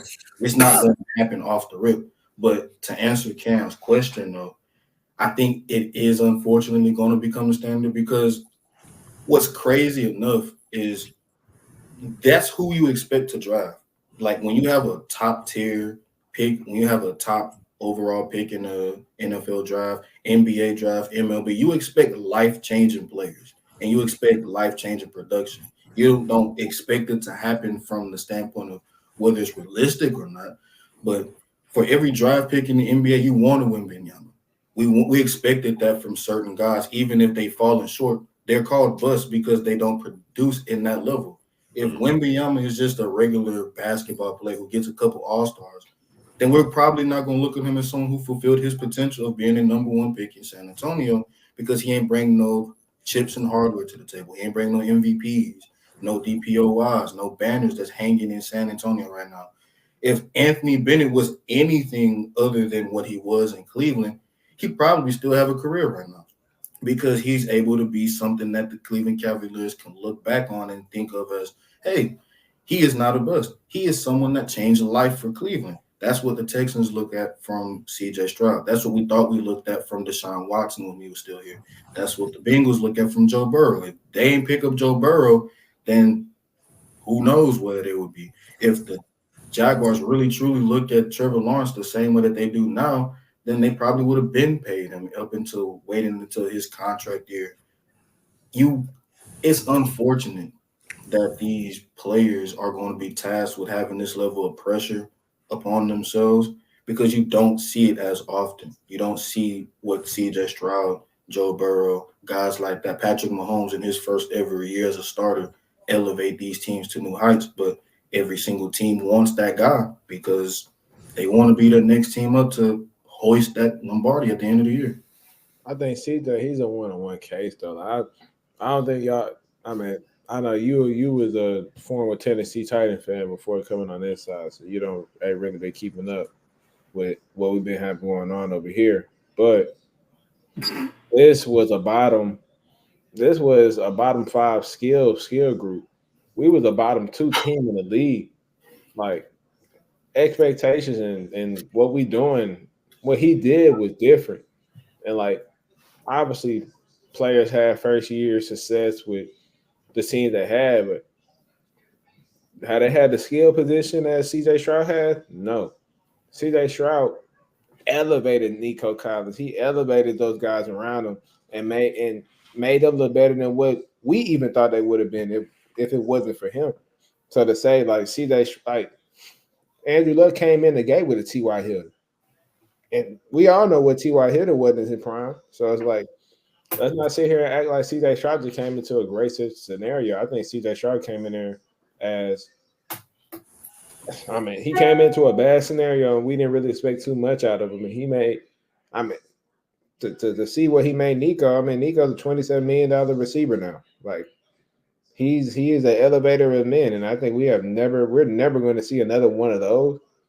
I mean, I think Caleb Williams had a potential, but I think he has a better situation. So, I mean, I'm not going to necessarily, to Cam's question, I'm not going to sit here and say that's the standard for quarterbacks. Like, I don't think we're going to hold them to the standard. But if you say had a situation as Caleb Williams, it's kind of expected for you to have more production or to be somewhat similar, if not better, because your scenario is a better situation. You have 2 number 1 receivers, and you have the 3rd best receiver coming out of the draft that has the potential of being the number 1 receiver with the top 10 tight end. I mean, the sky's the limit. Caleb Williams, I'd say Caleb Williams, he has no expectations to a certain extent, but outside of that, I don't think anybody else. And I think that's kind of unfortunate too, though, because of the fact that like what CJ Stroud did, kind of like that's going to be the blueprint for every single team in the NFL that's in search of a quarterback. Like, hey, we need to hit on this guy, and he needs to hit the ground running. When in reality, that doesn't happen for even the greatest quarterbacks of all time. I mean, they have their lumps, they have their bumps in the road to success. And with him hitting the ground and kind of taking us from quite literally the laughing stock of the NFL to now we're someone that we all garner respect from literally everyone in the league. The owners, the general managers, the coaches, hell, even the players of these upcoming draft picks for quarterbacks is looking at this like, okay, if we find this guy, we know we got better talent than what CJ had in the Texans, and he elevated them. Why can't we expect you to do that to a whole nother degree? Why can't Caleb do this to a whole nother level? What about you, Jaden Daniels? You got Terry McLaurin. You got Scary Terry.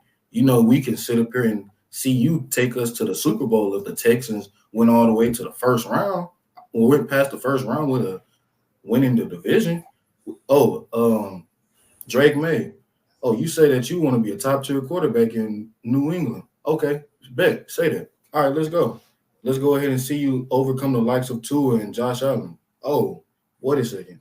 J.J. McCarthy, you see what CJ did with Nico? Well, you got a better version of Nico and Justin Jefferson. So let's see you take us over that hope. Let's go Vikings. Like that's what owners are going to look at from these quarterbacks in the future. And it's unfortunate because even though that shouldn't be the standard, that's the type of success that they want to have. They want to reach those heights that we were able to get.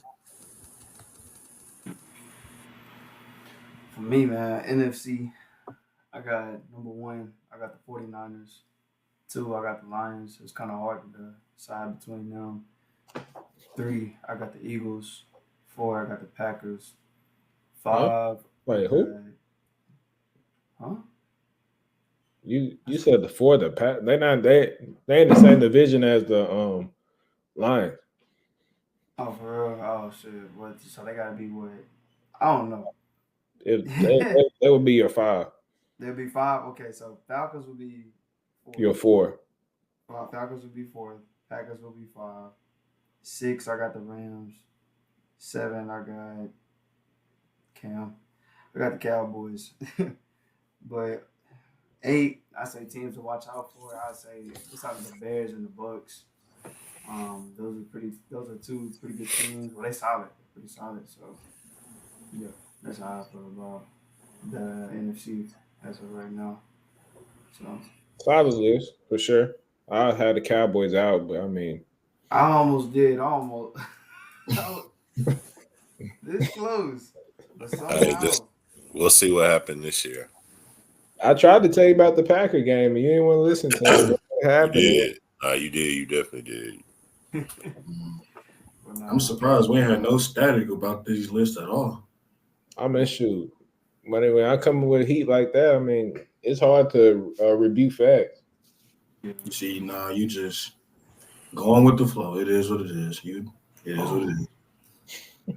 But on to the next topic, man. So we're gonna do would you rather with CeeDee Lamb. So first one, would you rather CeeDee Lamb or Brandon Ayuk? I'll take CD for now, but I think future wise, I'll invest in the Brandon Ayuk. I think that's a true number one wide receiver that can play the X. He can play the slot. Like he's the best. He's the best of every world. He comes down and blocks in a run game. He's great on all three levels: short, intermediate, and deep. I mean, he's a world class route runner. I mean, for starter, I mean, do he have top end speed? No, but he creates separation. I think, and especially playing on the outside, I think if you're an outside receiver, I think you have those like you're automatically going to be above a slot to me. I look at CeeDee Lamb as obviously he is a number one wide receiver in the slot, but I mean I think it's just better guys out there, and I think you can eventually become that. I'll have to see it again this year because he made second team all pro. So as of now, CeeDee Lamb, but next year I might have a different answer for sure. CeeDee Lamb off top. It goes without being said. Brandon Ayuk is still, he's nice, but CeeDee Lamb is still him. I'll take CD. Kind of for the same reasons that T alluded to, but as of right now, you can't really argue with the statistics. You can't argue with the production. And, I mean, when you are carrying that offensive load the way that he does, kind of inflating Dak's numbers to a certain extent, it's like, all right, I gotta throw in a towel. I can't hate. I gotta respect it. Yeah, for sure. For now. All right, next one, man. Would you rather CeeDee Lamb or Jamar Chase? Jamar Chase, easy. It ain't no debate. I don't think it's not even a debate. CeeDee Lamb.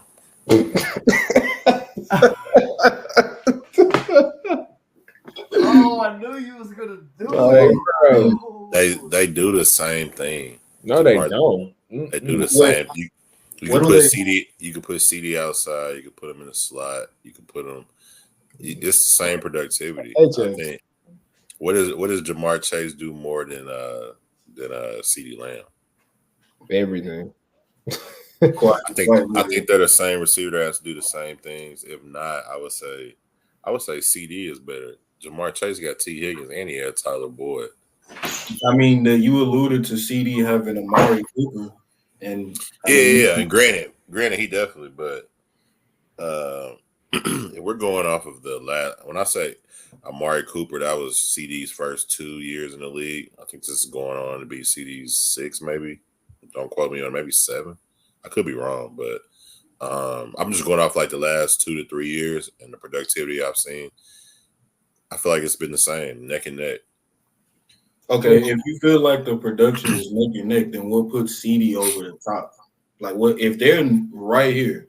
Like, if they are literally on the same level. For me, it's just preference. It's the star in the helmet. Yeah, it's just preference at that point. I ain't gonna lie to you about it.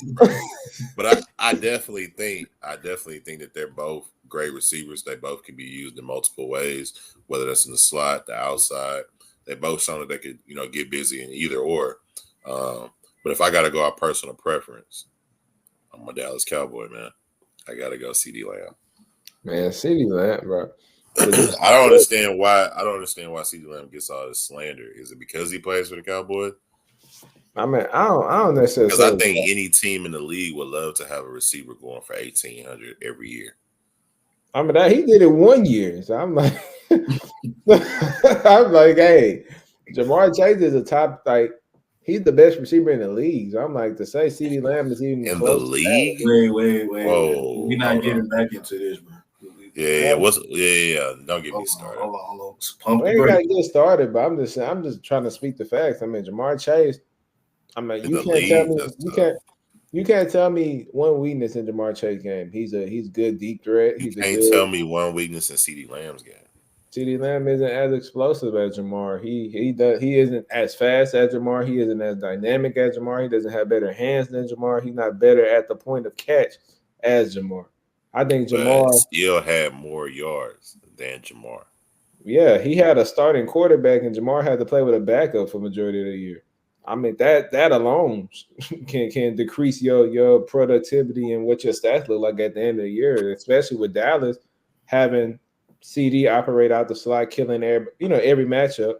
I mean, he's getting force fed majority of those targets. I mean, Jamar Chase has a split between them, and I don't think it's too many people in America, for the exception of Cowboys fans, that's taking CD over Jamar. I think Jamar, he's in the discussions with the Tyree Hills and Justin Jeffersons. I think CeeDee Lamb is more in the discussions with the Amon-Ra St. Browns and the because he's not better than some of them other guys for sure.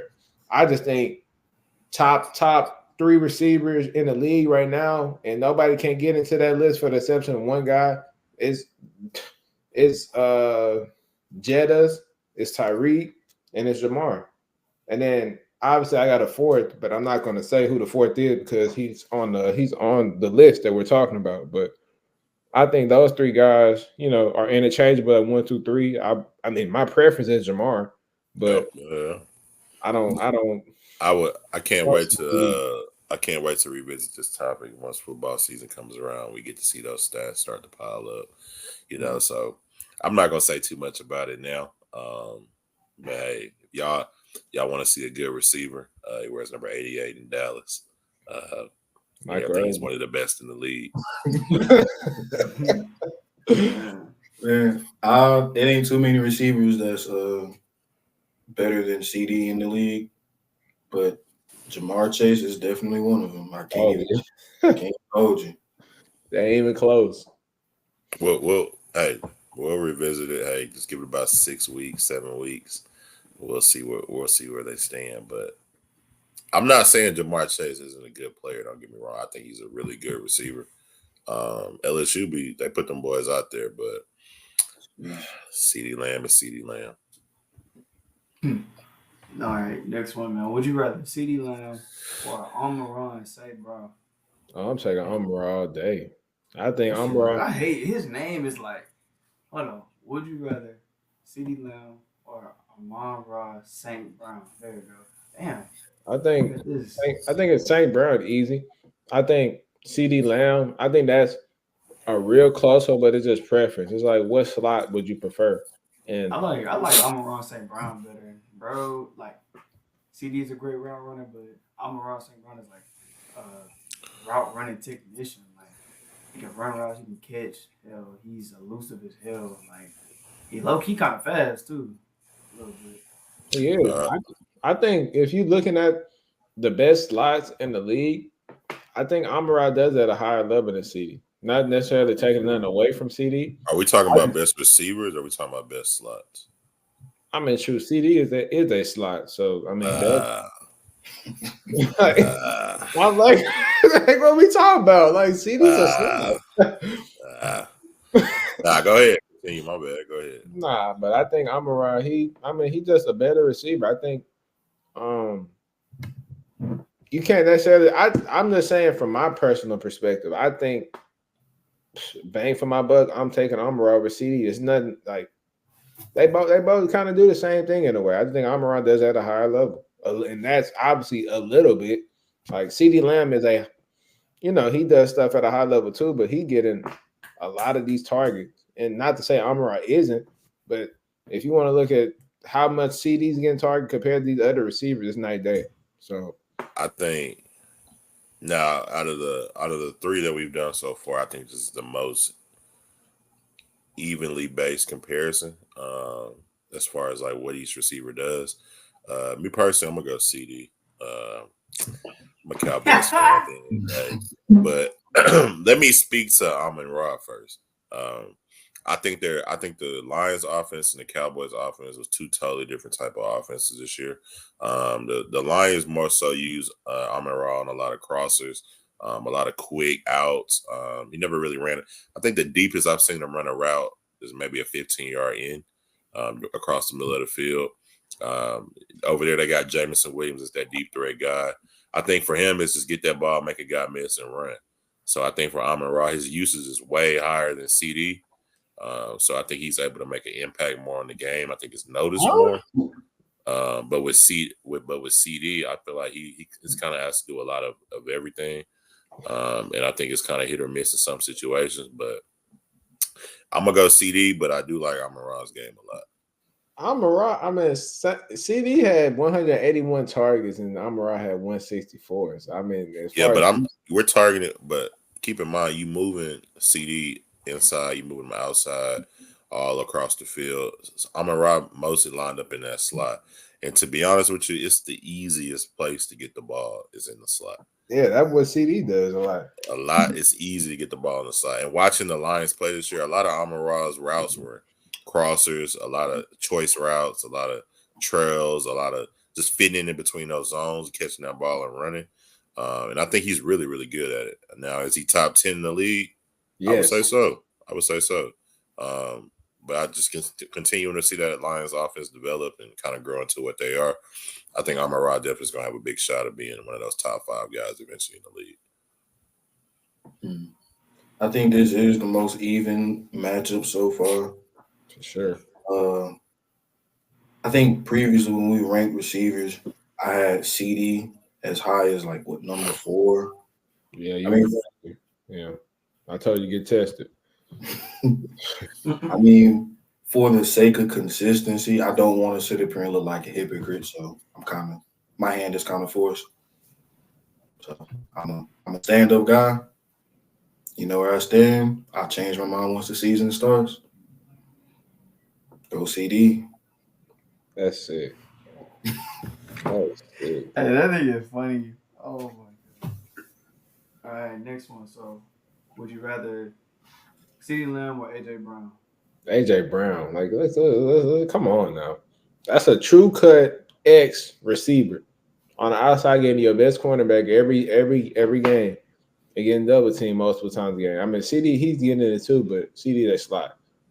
I'm taking AJ Brown all day. I mean that. What are we talking about? Come on. Yeah, I'm gonna have to go with AJ Brown on that I'm one. gonna go with AJ Brown, a dog. Even back in Tennessee when he was getting almost less than 100 targets a season, still going over 1,000. Even until being in Philly now with Devontae Smith, another good receiver, still being able to eclipse 1,000 every year. I'm a big fan of CeeDee Lamb, my Cowboys, but I gotta give respect where it's due. AJ Brown is that dude. But how you give it to him, but you don't give it to Jamar? That's my thing. I'm like, how Jamar is better than AJ. So how can you Lamar is better than AJ. Yes, Yeah. Hey, we'll revisit that commentary in about 6 or 7 weeks. I'll leave bro. it at that. No comment on the Jamar is better than AJ Brown. I don't know what football we watched over these last couple of years or what Jamar Chase is doing that's so outrageous, but we'll revisit that take in about 6 to 7 weeks. Man, the Man, Jamar Chase disrespect is just like I can't even believe it. But Charlie, go ahead. I gotta give it to AJ. The only way I would give it to CD in this regard would be because of the fact that CD is available more times than not when compared to AJ Brown. But Mm-hmm. outside of that, I mean, like you've seen what he's done. He's terrorized Houston night in and night out when he was with Tennessee, almost to the same level as T.Y. Hilton. Went to a better situation with the Eagles and continued that same level of production, even elevated it in some cases, all the way to helping Jalen Hurts look like a top tier quarterback in his very first year. So I gotta go with AJ. All right. Next one. Down my fault. Hold on. All right. CeeDee Lamb. Would you rather CeeDee Lamb or Devontae Adams? Devontae Adams all I day, gotta go with Devontae. Route running all technician. day. It's not even a debate. It's not even like it shouldn't be no thought process. I think Devontae Adams is the fourth best receiver in the NFL. I Yeah. think he's in the fray. Like you can move him up higher if you wanted to, but I think that's that. Those four, those are like elite criminal crop receivers, and then everybody else comes in after them. Jamar, Jettas, Tyreek, and Devontae. Those four are elite number one receivers for sure. Thanks. I definitely think. Go ahead. My bad. I gotta go to Devontae Adams, bro. Like I said, bro. Route running technician, release, bro. You can't press that man. His release is, he has like a hell of a release. Has multiple. He knows how to get open. Change of direction is crazy. He's fast. Has great hands. I mean, so does CD. You know what I'm saying? But like this is Devontae Adams we're talking about here, bro. Like there's no nah. I gotta go with Devontae Adams, bro. Nah, no, definitely no argument out of me. Devontae Adams is the model receiver for what a lot of these guys want to be coming into the league. Even being in the league now, you hear a lot of guys always talk so highly of Devontae Adams, even when he was in Green Bay. Route running technician, can't jam him off the line, getting open with the best of them. Not the fastest, not the strongest. Just understands the game of football and how to get open at the receiver position. I love CeeDee Lamb a lot, love the Cowboys, but it's no comparison with Devontae Adams. And it's crazy too that he's able to get that kind of production with that level of quarterback play and that inconsistent level of coaching, inconsistent level of offensive coordinator, guru, and gamesmanship that he got in Oakland right now, or Vegas, I should say. I mean, the fact that he's still doing this at an elite level when he basically was putting up the same amount of numbers when he had one of the best quarterbacks this generation's ever seen in Aaron Rodgers is like, it ain't. What more do we need to say? What more does he have to prove? Hey, I'm glad everybody is, we're clear minded. We're not speaking with bias either. That's we all made the right decision.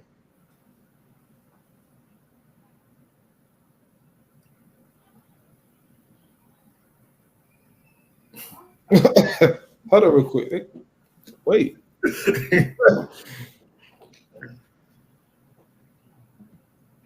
My bad, bro. Hold on, my granny talking to me. Hold on, my fault. All right, next one. Would you rather CeeDee Lamb or Stephon Diggs? Stephon Diggs. Like, what are we talking about? No, I'm playing this CD. I'm Nah, about I to was say I going to gotta go say, CD. I gotta go. it's I CD. was going to say, I gotta go CD for sure. I like Stephon a lot too, but let's be serious here. Nah, Yes. and I'm not gonna say it even like that to the point where I just think CD is, way better. Stephon Diggs is right there for sure, but no, I'm going CD Lamb. Yeah, I'm going CD too. Charles, what you rocking with? As of right now, yeah. But hey, that can change. It can. That he has a potential to change it this year for sure. And I say that just off of the year that CD had this past year, and then Stephon Diggs kind of, they were kind of hit or miss over there in Buffalo this year. So I'm going off of more so off of what have you done for me lately. I'm going CD. Hey, I think about next year, well, it'll probably be changed for sure. But as of now, I'll probably say CD. I mean, you know that boy had like 1,100 in like 10 games. Shoot, and then they switched the whole scheme. So imagine him in a pass first offense. I mean, hey, the sky's the limit. I mean, obviously he got 3 miles to feed with Tank, Nico, and Stephon. So I don't know how high his numbers will be, but I know CJ. He's going to maximize, the talent given around him. Especially, I mean, we seen what he did last year. It was a Noah Brown he rejuvenated his career based off last year because Noah Brown won one more season off of an NFL roster. If I'm being honest, and I mean coming in, CJ kind of changed life, so I think he might get the same. He might do the same to Stephon. All right, man. Last one. Would you rather CeeDee Lamb or Puka Nicole? Puka, like, come on now, like That's, Puka is Ooh. that's like, disrespectful. nah. I'm taking CD still. All I'm right, Okay. finna say Puka Puka. got Puka like got hella potential, though. I mean, He he might ain't, not. he ain't he ain't done enough for me to even be in that conversation yet. yeah. After next year, then I'll be more confident saying it's Puka, but for now it's CD. Yeah, you got no argument out of me. Maybe Puka can elevate to a whole nother level to where CD is irrelevant. But as of right now, I gotta go with them boys from up north and that receiver from up north too. Okay. All right with that. All right with that. All right. So next topic, man. We're gonna rank these players from 1 through 6. So we have John Morant, Anthony Edwards, Zion Wilson. Then you got Paulo Banchero. You got Wimby, and then you have Shea Gilgeous Alexander. I want to hear y'all. I want to hear y'all rankings between those people right there. Those players. I want to see him too. So y'all Y'all want go. me to go first? Go Yeah, ahead. Bet. Nah, all right. So number one, I got Ant ranked. I got number one. I got Ant at number one. My fault. Number two, got to go Shea, especially after what he did this year in the playoffs, man. Three, I got Wimby because he has potential out the fucking roof, like to be great, and he did that with that team wasn't even like he had no guard for him to just to feed him the ball. You know what I'm saying? But four, I got John Morant. Five, I got Paulo. Six, I got Zion. that's all right. That ain't too bad. I'm gonna come back with first off I gotta go Wimby. I'm just going off of straight potential. 7-footer, freak. Like we gonna try to do it like based off of now, then we'll do a potential. Oh, best start right now. Yeah, for now. All right, right now I'm going number one. I'm gonna go Ant. Hold on, let me pull it up. I'm gonna go Ant. I'm gonna go Shea Gilgeous. So I'm gonna go one Ant, two Shea Gilgeous, three. I'm gonna go Paulo. Just off of I ain't seen John Moran in a year. Zion might eat himself off the team. So I'm gonna go three Paulo. Four, I'm gonna go Ja. Five, I'll go Zion. Six, I'll go Wimby. Well, I guess I'll go. So my one opposite, I think it's not everybody. We all got Ant as our number ones. As my number two, I got John Morant. I think we kind of forgot who John Morant really was. You've seen the effect of Memphis when he wasn't there compared to when he is there. I think he's. I mean, Shea showed me a lot this year. So no disrespect there, but I think John Morant is more of a like I don't want to say more of a superstar, but I think his takeover effect is more potent and more like you're more scared with Ja with the ball than you are with Shea, especially in playoff scenarios. We kind of seeing time and time in, time out. No disrespect to Shea, but we done seen a good sample size of John Morant playoff samples, and he comes to play every single time. Before he got hurt in that Warriors series, he was going crazy.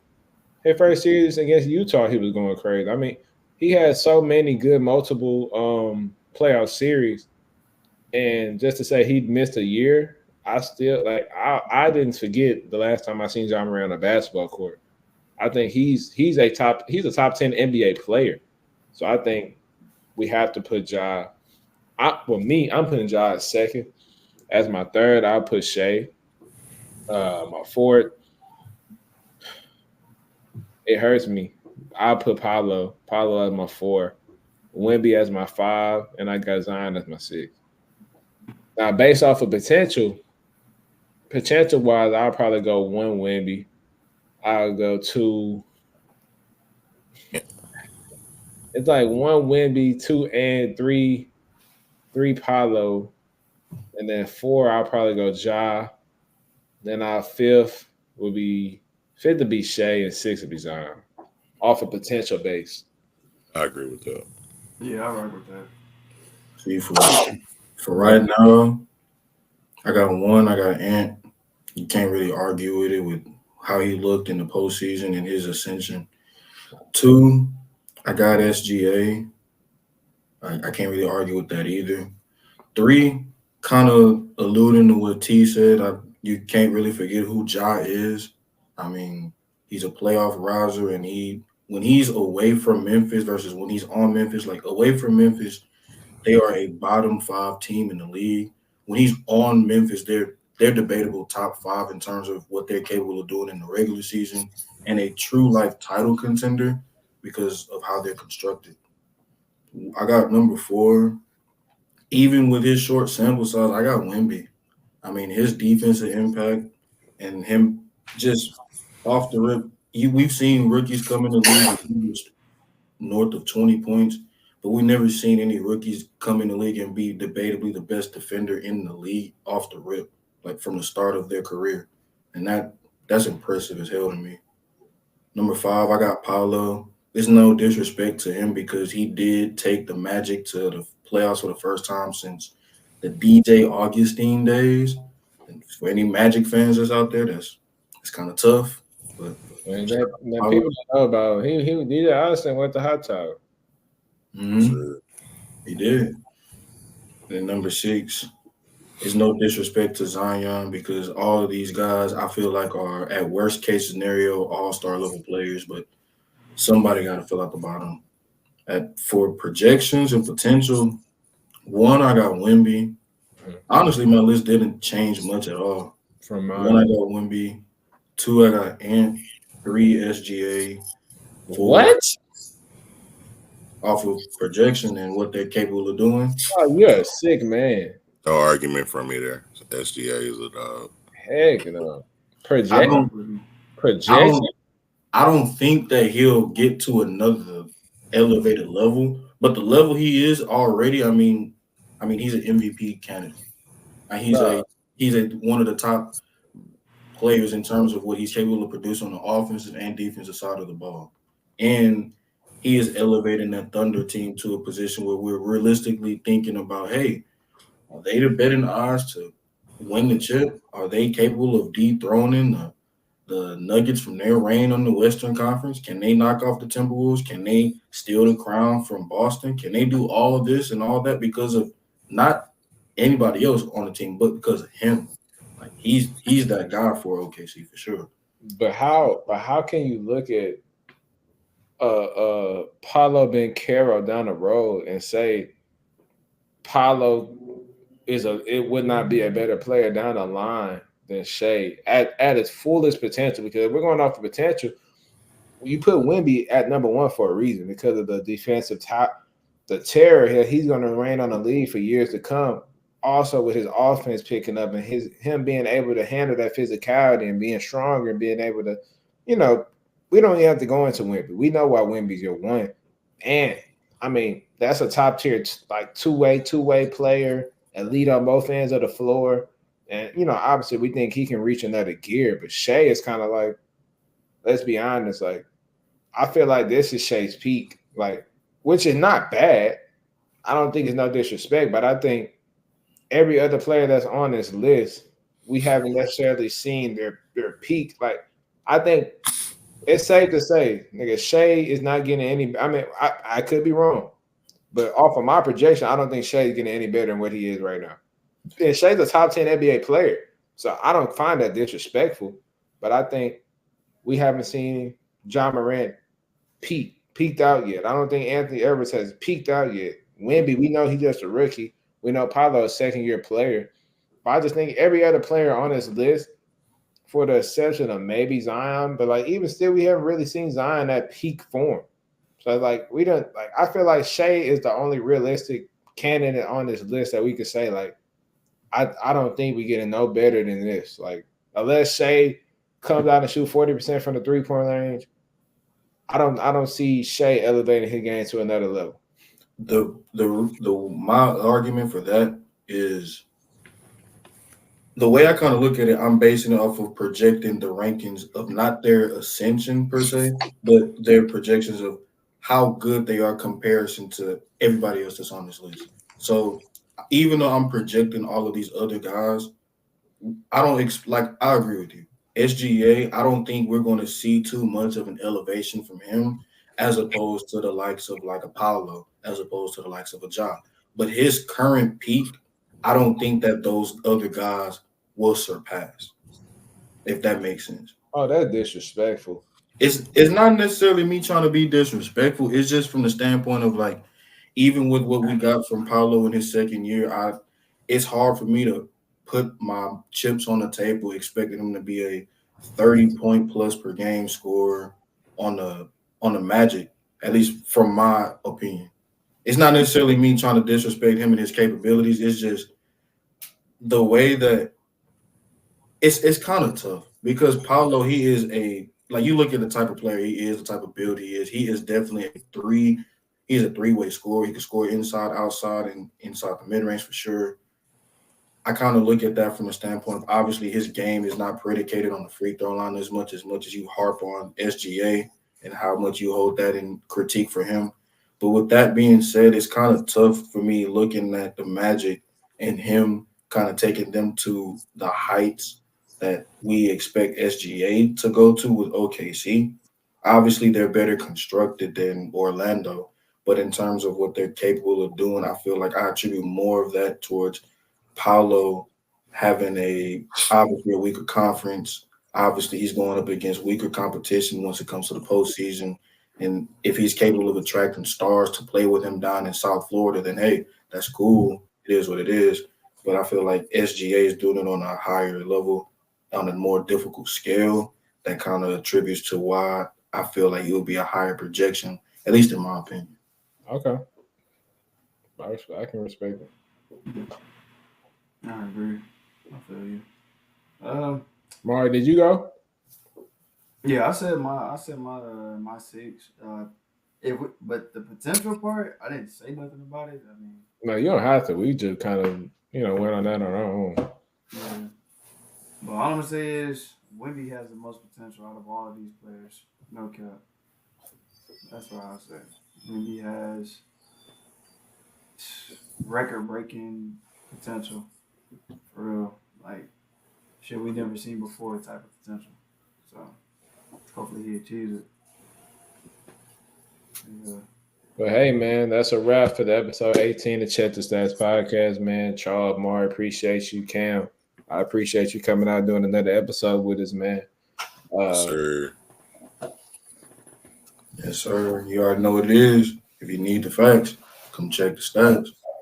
That's all right. That's all. All right. Yes, sir. Signing out. Yes, sir. Holla at y'all. Yes, sir.